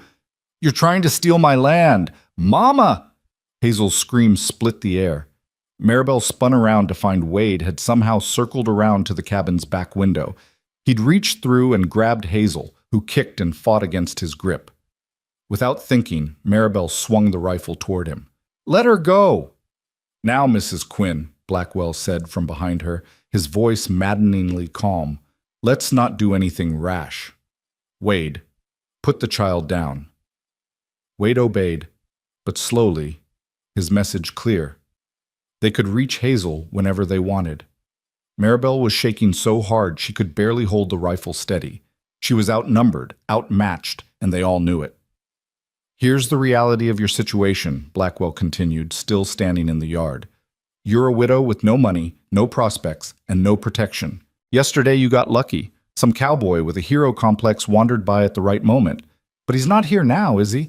And even if he comes back, what's one man against the resources I can bring to bear?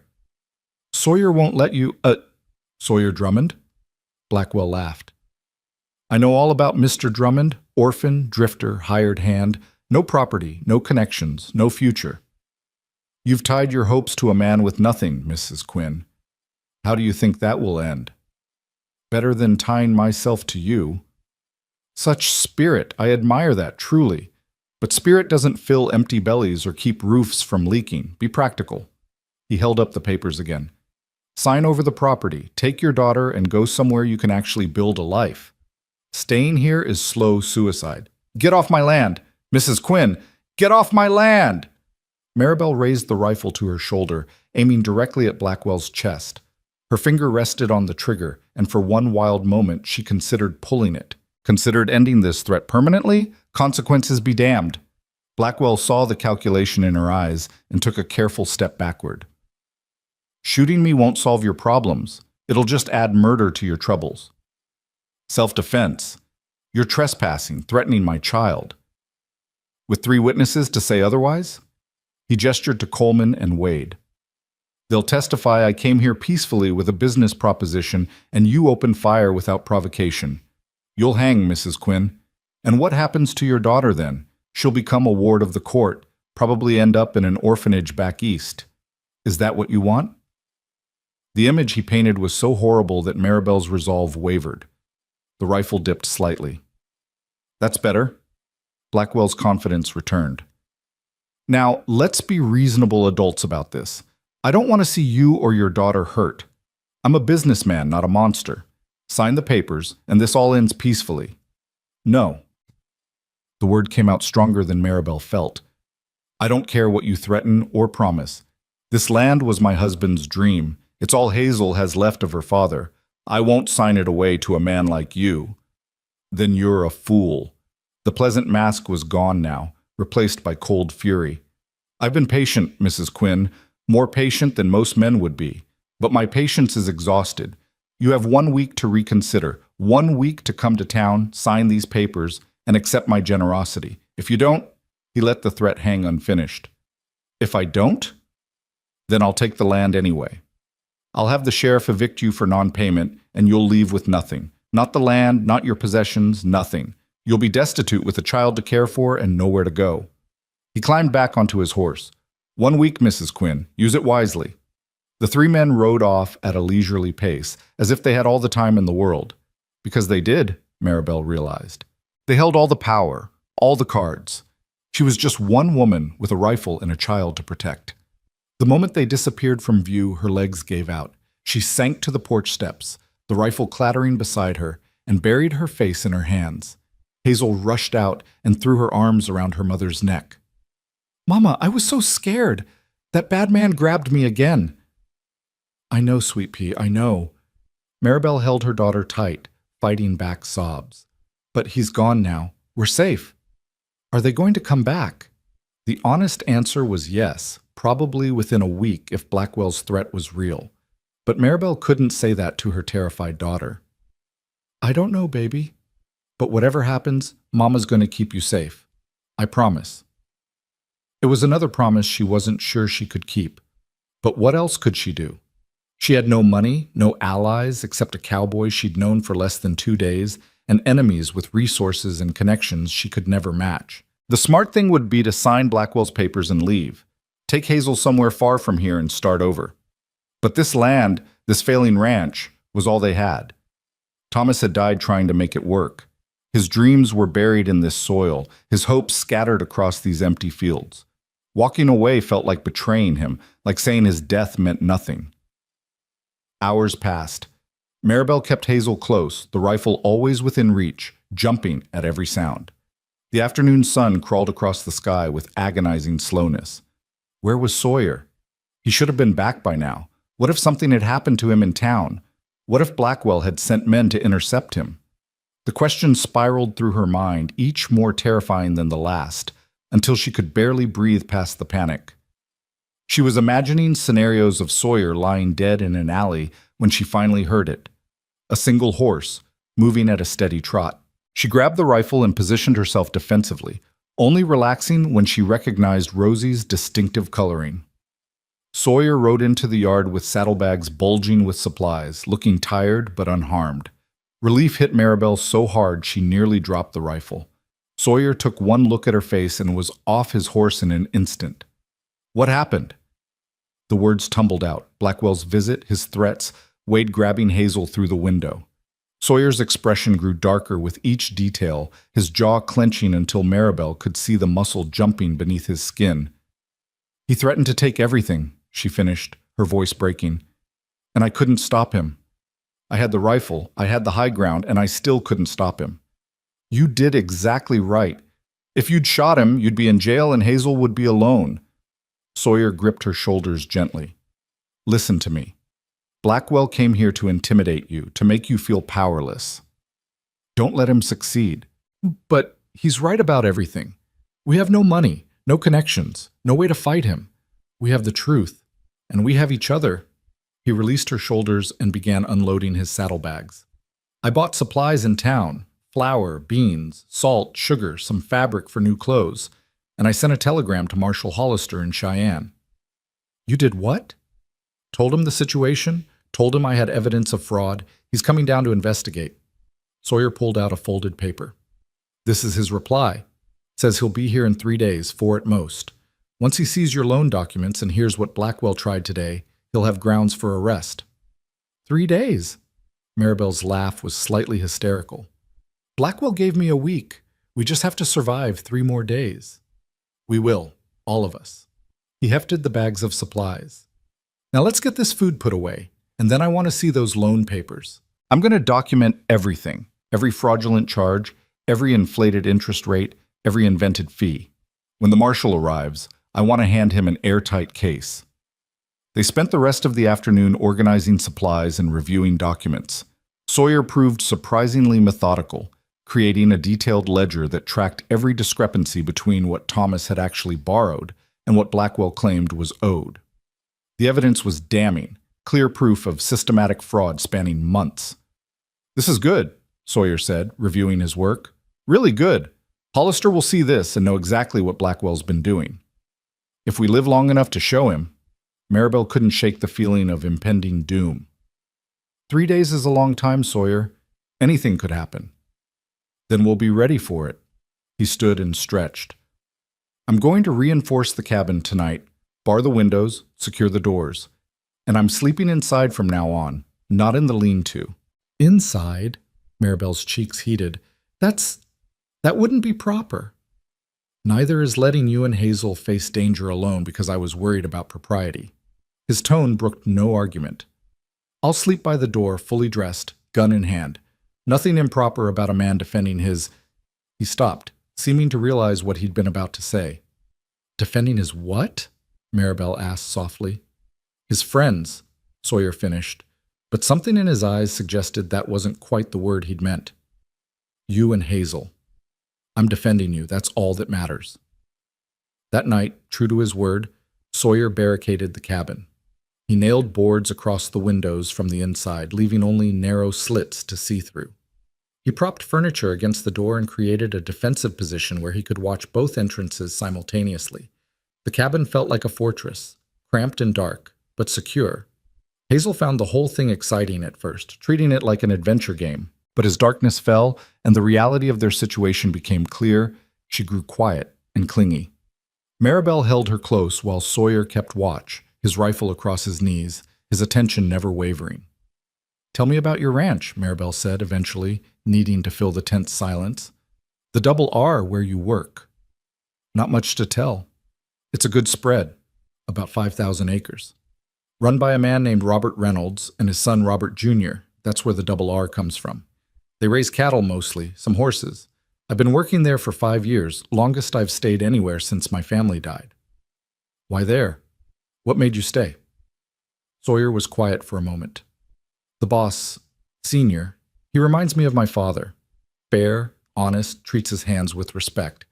When I first showed up looking for work, I was rough around the edges, angry at the world. Most ranchers would have turned me away, but Senior gave me a chance. Said he could see I was running from something, and when I was ready to stop running, I'd be welcome to stay as long as I wanted." "Are you still running?" "I thought I was. Thought I'd always be running." He glanced at her in the dim lamplight. "But maybe I've been looking for a reason to stop. Maybe I found it." The implication hung in the air between them, heavy with possibility. Maribel's heart beat faster, and she was grateful for the darkness that hid her burning cheeks. This was too much, too fast. She'd only known this man for 2 days. She couldn't possibly be feeling, but she was. God help her, she was. "Sawyer," she began, not sure what she wanted to say. A sound outside cut her off. Footsteps, careful and deliberate, moving around the cabin. Sawyer was on his feet in an instant, gun raised, positioning himself between the door and where Maribel sat with Hazel. "Stay down," he whispered. "Don't make a sound." The footsteps stopped at the door. Someone tested the handle, found it barred, and moved on to the window.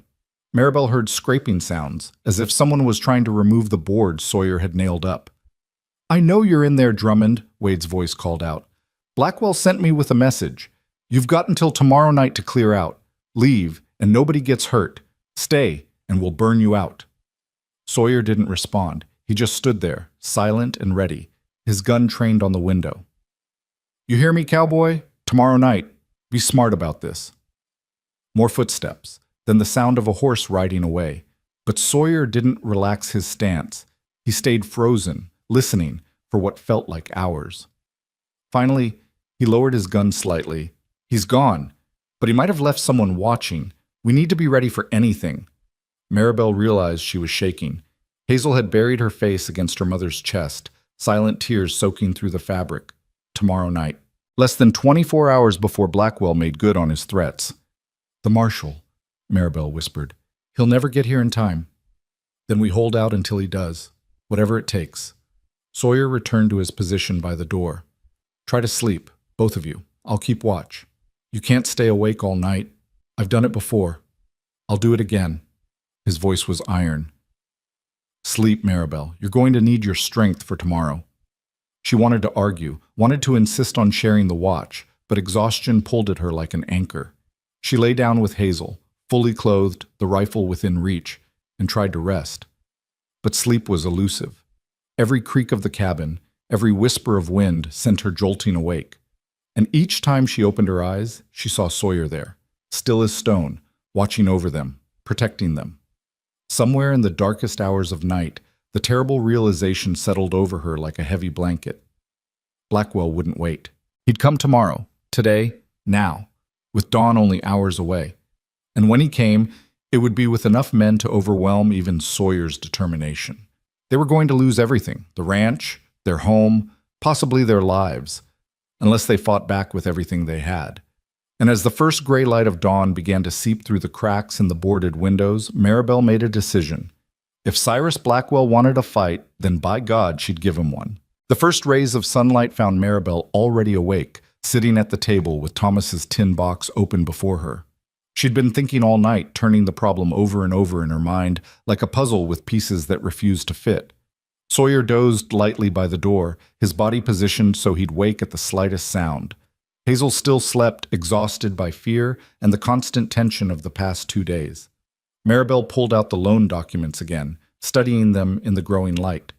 There had to be something here, some way to fight back that didn't involve waiting helplessly for either the marshal's arrival or Blackwell's next attack.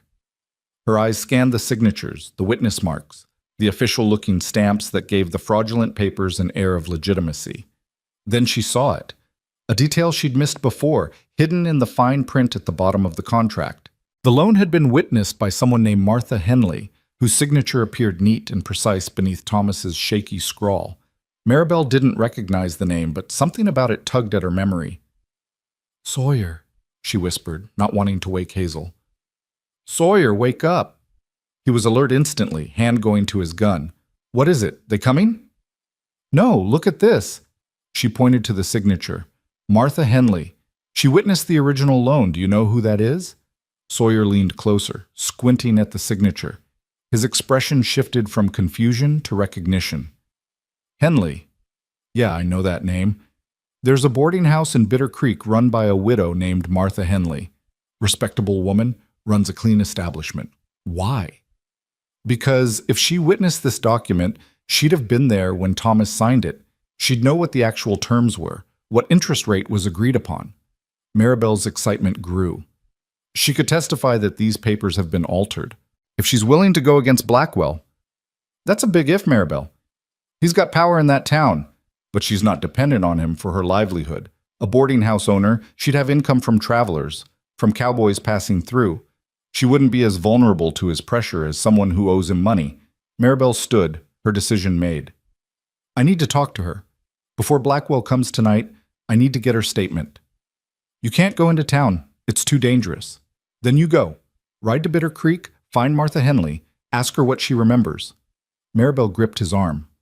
"Please, Sawyer, this might be our only chance to get real proof, the kind even Judge Morrison couldn't ignore." Sawyer looked torn, his eyes moving between Maribel and the barricaded door. "I don't want to leave you unprotected.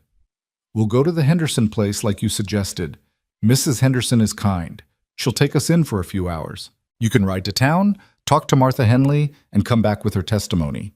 We'll be safe with neighbors, and you'll be back before nightfall."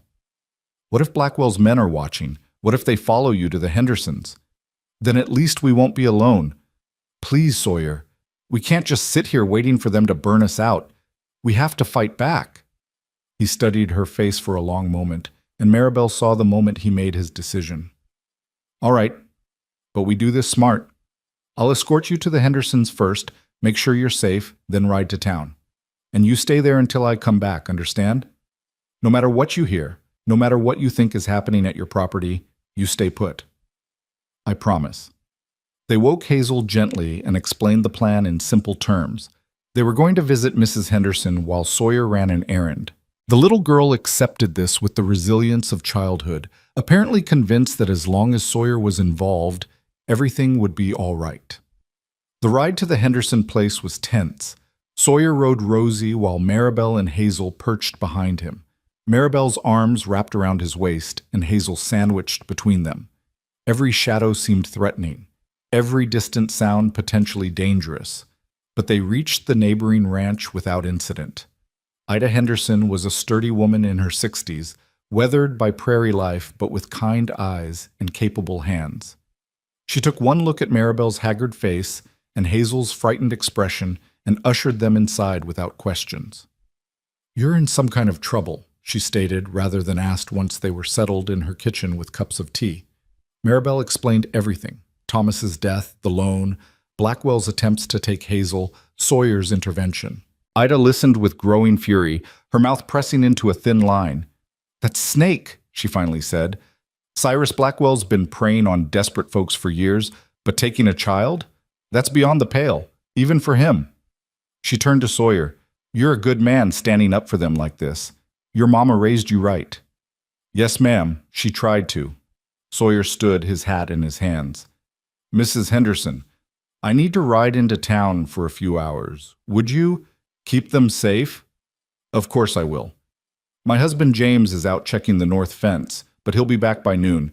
Nobody's going to trouble these two under my roof." "Thank you, ma'am." Sawyer knelt down to Hazel's level. "You be good for Mrs. Henderson, all right? Mind your mama, and I'll be back before you know it." "You promise?" Hazel's lower lip trembled. "I promise." He pulled something from his pocket, another wooden carving, this one smaller, a tiny horse that matched the one he'd given her earlier. "This is Rosie's baby. You keep her safe until I get back with her mama." Hazel clutched the carving like a talisman. "I'll keep her very safe." Sawyer's eyes met Maribel's over Hazel's head, and something passed between them: understanding, trust, and something deeper that neither was ready to name. "Be careful," Maribel whispered. "Always am."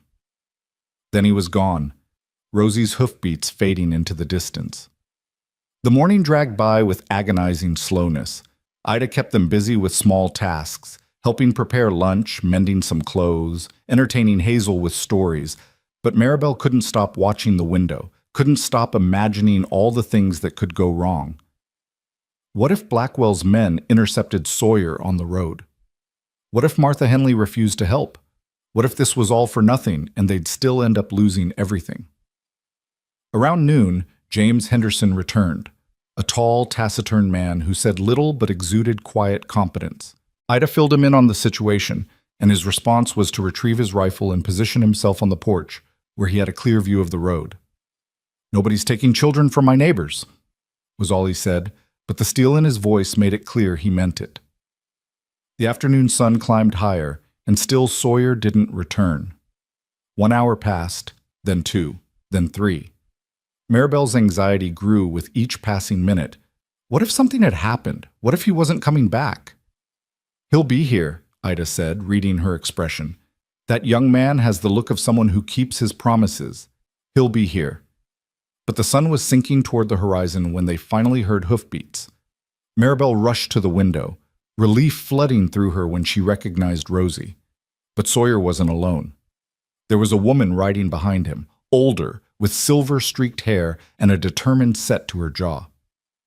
Martha Henley. They dismounted, and Sawyer helped the older woman down with careful courtesy. Maribel met them on the porch, hardly daring to hope. "Mrs. Quinn," Martha said, taking both of Maribel's hands in hers. "I remember your husband. Good man, honest man. What Cyrus Blackwell has done to you is unconscionable, and I won't stand for it anymore. You'll testify? You'll tell the truth about what you witnessed?" "More than that." Martha's smile was grim.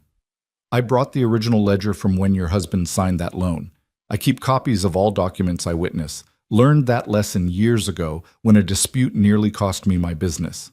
The ledger shows the real terms. $300 at 5% annual interest, not the 15% Blackwell's been claiming." Maribel's knees went weak. "You have proof, real, documented proof."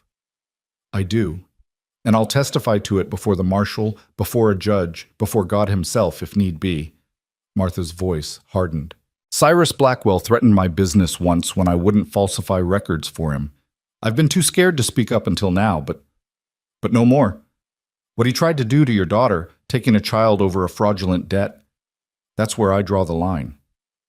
Sawyer was grinning, the first genuine smile Maribel had seen on his face.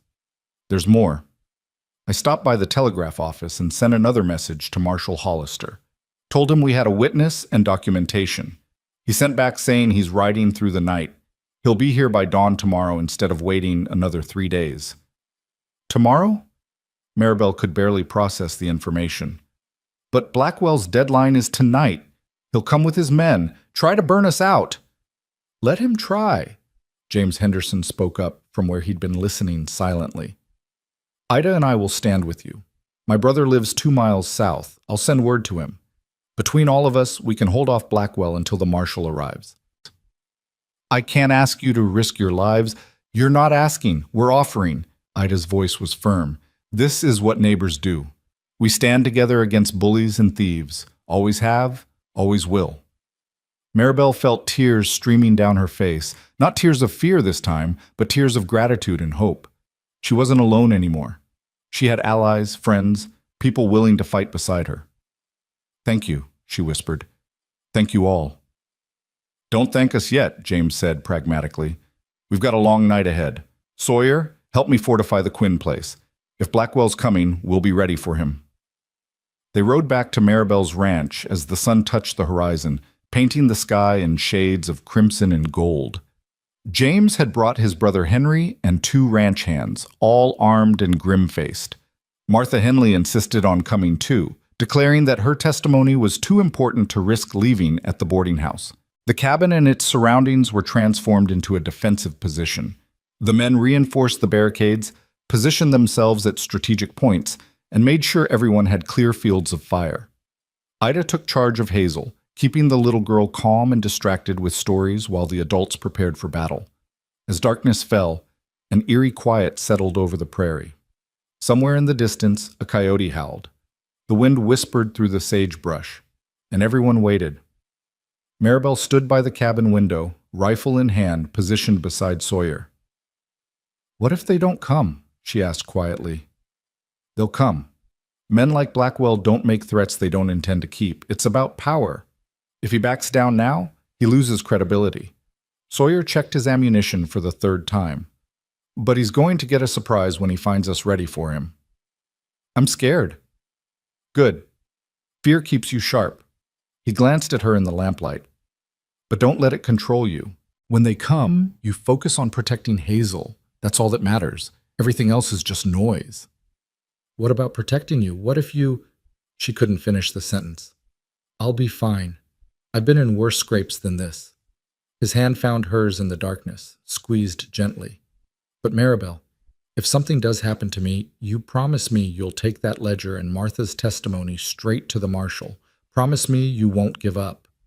Nothing's going to happen to you. Promise me anyway. I promise. Her voice broke. But you better keep your promise too. You said you'd stay until this was over. I did, and I will. He released her hand as James whistled softly from his position outside, the signal they'd agreed upon. Someone was coming. Hoofbeats, multiple horses approaching from the main road. Maribel's heart hammered against her ribs as she peered through the narrow gap in the boards. In the moonlight, she could make out shapes, 5, 6, maybe 7 riders, moving steadily toward the property. They stopped about 50 yards out, just beyond easy rifle range. A figure dismounted and walked forward, hands raised to show he was unarmed. As he moved into the light of the moon, Maribel recognized Cyrus Blackwell's silver hair. Mrs. Quinn, he called out, I believe we had an agreement. Tonight was your deadline. Time to leave peacefully or face the consequences. Sawyer stepped out onto the porch, his rifle held casually but ready. She's not going anywhere, Blackwell, and neither is her daughter. Ah, Mr. Drummond, still playing the hero? Blackwell's tone was mocking. I admire your dedication, truly, but surely you realize this is pointless. I have 7 men with me, all armed and willing to do whatever's necessary. You're one cowboy with a rifle. The math doesn't favor you. The math's a little different than you think. At James's signal, the other defenders revealed themselves, James and Henry on either side of the cabin, the 2 ranch hands positioned near the barn and lean-to. 6 against 7. Those are odds I'll take. Blackwell's confidence faltered, just for a moment. This is madness. You'd risk your lives for a piece of worthless land and a woman who can't even pay her debts. The debt is fraudulent, Martha Henley's voice rang out from the cabin doorway. I witnessed the original loan, Cyrus. $300 at 5% interest, not 15. I have the ledger to prove it. The silence that followed was profound. Maribel could see Blackwell's posture stiffen with shock and rage. "Martha," he finally said, his voice dangerously soft, "you'd be wise to stay out of this. Remember what happened the last time you opposed me? You threatened my business, threatened to ruin me. I was too afraid to speak up then." Martha stepped fully into view, standing tall despite her age. "But I'm not afraid anymore. Thomas Quinn paid back his loan plus interest. His widow owes you nothing, and I'll swear to that before any judge in the territory. Your word against mine. Who do you think they'll believe? They'll believe the ledger. They'll believe the documented proof of your fraud." Martha's voice was steel. "And they'll believe Federal Marshal Ben Hollister, who's riding here right now to investigate your business practices. He'll be here by dawn." The words hit like physical blows. Blackwell took a step backward, and Maribel could see him recalculating, reassessing his options. Behind him, his men shifted uneasily. Taking on a few defenders was one thing. Taking them on with a federal marshal en route was something else entirely. "You're bluffing," Blackwell said, but his voice had lost its certainty. "Am I?" Sawyer pulled a folded telegram from his pocket. "Got confirmation this afternoon. Marshal Hollister's exact words were, 'Will arrive Quinn property at dawn. Hold position.' So the question is, Blackwell, do you want to be here when he arrives? Because interfering with a federal investigation carries serious penalties." Blackwell stood frozen, visible even in the moonlight. Maribel held her breath, waiting. Everything balanced on this moment. Would he back down, or would his pride drive him to attack despite the risks? Finally, Blackwell turned to his men. "Mount up, we're leaving." "But boss," Wade started to protest. "I said mount up." The fury in Blackwell's voice was palpable. "This isn't over, Drummond, not by a long shot." "Yes, it is." Sawyer's voice was calm but final. "It's over, Blackwell. You lost. Now get off Mrs. Quinn's property before I decide to hold you here for the marshal myself." For a moment, Maribel thought Blackwell might refuse, might let his rage override his survival instinct. But then he spun on his heel and stalked back to his horse. His men followed, confusion and relief mingling on their faces. They rode away into the darkness, and this time, Maribel knew they wouldn't be coming back. The defenders held their positions for another hour, making sure it wasn't a trick, that Blackwell wasn't circling back for a surprise attack. But the prairie remained quiet, empty except for the wind and the stars overhead. "He's gone," James finally said, lowering his rifle. "Really gone." The relief was overwhelming. Maribel's legs gave out, and she sat down hard on the porch steps, her whole body shaking with delayed reaction. Hazel burst out of the cabin and threw herself into her mother's arms, and Maribel held her close, breathing in the sweet scent of her daughter's hair. "It's over," she whispered. "Sweet pea, it's really over." Sawyer sat down beside them, his own exhaustion evident in the slump of his shoulders. "Not quite over yet. We still need to wait for the marshal, get everything officially documented. But the worst of it? Yeah, that's done." Martha Henley joined them, looking satisfied despite the late hour. "I'll stay until the marshal arrives, give my testimony. After that, Cyrus Blackwell will be lucky if all he loses is his business. Fraud, attempted extortion, threatening a federal witness. He's facing real prison time." "Because of you," Maribel said, reaching out to clasp the older woman's hand. "Because you were brave enough to speak up." "Because you were brave enough to fight," Martha corrected. "If you'd just signed over your land like he wanted, this would never have come to light. Your courage gave me courage." The Henderson brothers and their ranch hands departed as midnight approached, promising to return in the morning to witness the marshal's arrival. Ida stayed behind, insisting that Maribel needed another woman around after such an ordeal. Together, they settled Hazel into bed, the little girl finally allowing herself to sleep deeply, secure in the knowledge that the bad men weren't coming back. Maribel stood on the porch in the small hours of morning, watching the stars wheel overhead. Sawyer emerged from the cabin and stood beside her, close enough that their shoulders almost touched. "You did it," he said quietly. "Stood up to a powerful man and won. We did it. I never could have done this alone." She turned to face him. "Sawyer, I don't know how to thank you for everything. You don't need to thank me." "Yes, I do. You saved my daughter's life. You saved my home. You saved me." Her voice dropped to a whisper. You gave me hope when I had none left. Maribel, he seemed to struggle with words. When I rode down this road 2 days ago, I was just drifting, going through the motions of living without really being alive. But you and Hazel, you reminded me what I'd been missing. Purpose, connection, family. Family, Maribel repeated softly. I know it's too soon. I know you're probably not ready to think about... He trailed off, looking uncertain in a way she'd never seen him.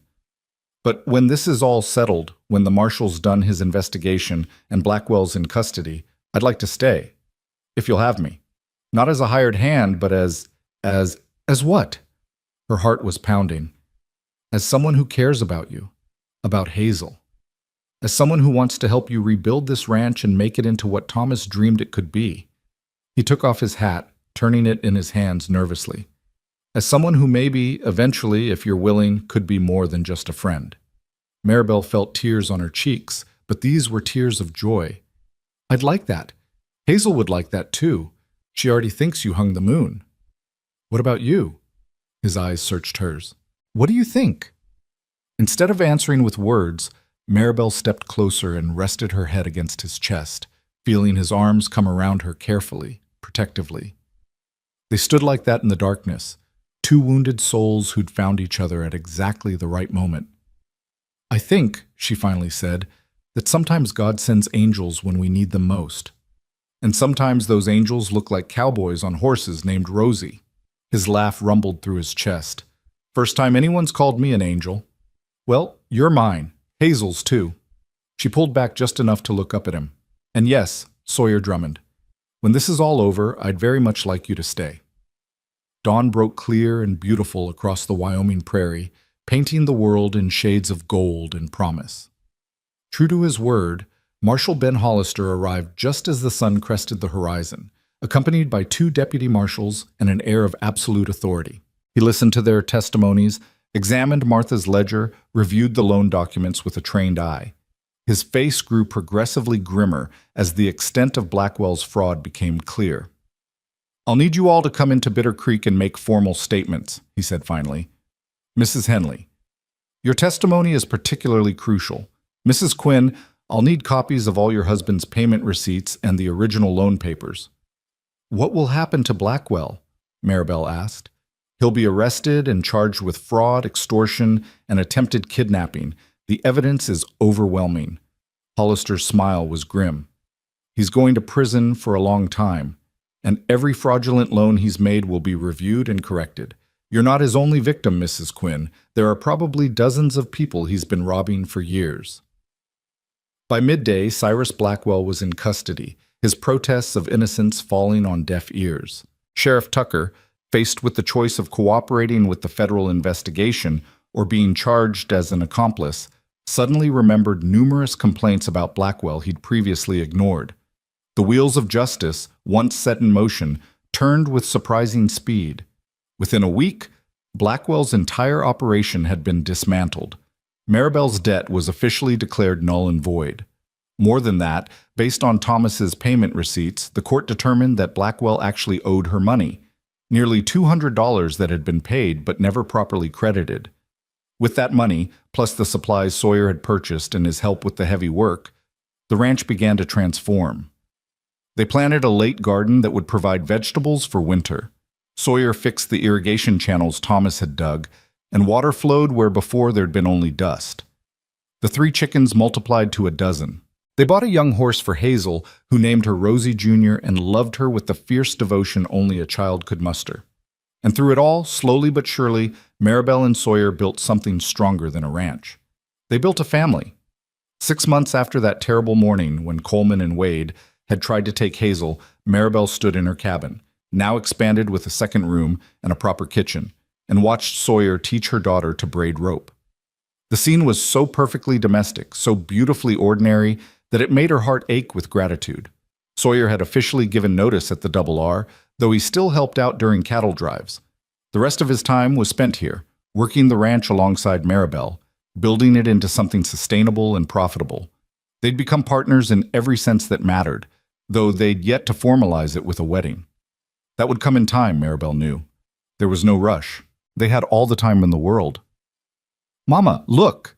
Hazel held up her finished braid, beaming with pride. "Sawyer taught me, and I did it all by myself." "That's wonderful, sweet pea." Maribel moved to admire her daughter's work, and Sawyer caught her hand as she passed, squeezing gently. "She's a natural," he said, pride evident in his voice. "Give her a few more years and she'll be able to work cattle with the best of them." "She shouldn't have to work cattle. She should get to be a child." "She can be both." "I was." He pulled Maribel down to sit beside him on the bench. "Besides, there's value in learning to work hard, to build something with your own hands. Your Thomas understood that. That's why he fought so hard for this place." Maribel looked around the cabin, at the sturdy walls and tight roof, at the supplies in the cupboard, and the warmth of the fire. It wasn't fancy, but it was theirs, built by determination and defended by courage. "He'd be proud of what we've done here," she said softly, "and he'd be grateful that you were the one who—" She paused, struggling with emotion. "That you were the one who saved us." "You saved yourselves. I just helped."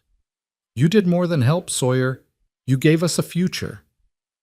That evening, after Hazel had been tucked into bed with her wooden horses and her corn-husk doll, Sawyer and Maribel sat on the porch and watched the sun set over the prairie. The sky was ablaze with color, and the air smelled of sage and possibility. "I got a letter from Martha Henley today," Maribel said, pulling the envelope from her pocket. "She's been called to testify in 3 more fraud cases against people Blackwell victimized. Says she finally feels like she's doing some good in the world." "She is. Without her testimony, we never could have proven the fraud." "I know. I wrote her back, told her she was welcome here any time." Maribel leaned her head on Sawyer's shoulder. "It's strange how something so terrible led to so much good. If Coleman and Wade hadn't tried to take Hazel, if you hadn't come riding down that road at exactly the right moment, none of this would have happened." "Fate," Sawyer said simply, "or providence, or just dumb luck. Whatever you want to call it." "I call it a blessing." She lifted her head to look at him. "You're a blessing, Sawyer Drummond, to me and to Hazel. I hope you know that." "I know, and you're a blessing to me too." He reached into his pocket and pulled out a small object, holding it up to catch the last rays of sunlight. It was a ring, simple and hand-carved from wood, with Maribel's initials etched carefully on the inside. "I know we said we'd wait," he began, suddenly nervous. "I know it's only been 6 months and people might talk and you might not be ready, but—" "Yes," Maribel interrupted, her heart soaring. "Yes? Yes, I'll marry you. Yes, I want you to be Hazel's father in truth, not just in practice. Yes to all of it." She held out her hand and he slipped the wooden ring onto her finger with trembling hands. "I love you, Sawyer. I think I have since that first morning when you stepped between us and danger without even knowing our names. I love you too." He pulled her close, kissing her with a tenderness that spoke of promises and forever. "I love you, and Hazel, and this life we're building together. I love it all." They sat together as darkness fell and the stars emerged, planning their future in whispered conversations. They'd have a proper wedding in the spring, they decided. Small and simple, just close friends and neighbors. Martha Henley would stand up with Maribel, and James Henderson would stand with Sawyer. Hazel would wear a new dress, the first truly new dress she'd ever owned, and carry wildflowers from the prairie. And after the wedding, they'd continue building the ranch, building their family, building a legacy that Thomas had started, and they would finish together. Inside the cabin, Hazel dreamed of horses and kind cowboys, and a future that held no fear. She didn't understand all of what had happened. She was too young to grasp the full complexity of fraud and corruption and the courage it took to stand against them. But she understood the important things. She understood that her mama was happy now, really happy, in a way she hadn't been since Papa died. She understood that Sawyer was safe and good and would protect them always. She understood that they were a family, complete and whole and loved. And perhaps, in her child's wisdom, she understood better than any adult that sometimes the worst moments in life were just doorways to something better. That sometimes you had to face darkness before you could truly appreciate the light. Years later, when Hazel was grown with children of her own, she would tell them the story of the cowboy who rode down a dusty lane at exactly the right moment. She'd tell them about her mother's courage and Martha Henley's bravery and the community that stood together against corruption. But mostly, she'd tell them about love. About how love appeared when you needed it most, dressed in worn denim and carrying a rifle. About how love stood between you and danger without hesitation. About how love rebuilt broken things and made them stronger than before. About how love, in the end, was the only thing that truly mattered. The Wyoming wind whispered across the prairie that night, carrying with it the promise of better days ahead. In the cabin, a family slept peacefully, secure in the knowledge that they were safe, they were loved, and they were home. And in the lean-to, Rosie shifted in her sleep, dreaming hoarse dreams of open range and endless grass, content in the knowledge that she'd carried her rider to exactly where he needed to be. The story that began with screams and terror ended with love and hope. It was a happy ending, hard-won and well-deserved. And for Maribel Quinn, Sawyer Drummond, and young Hazel, it was really just the beginning. Their life together stretched out before them like the prairie itself, vast and beautiful and full of possibility.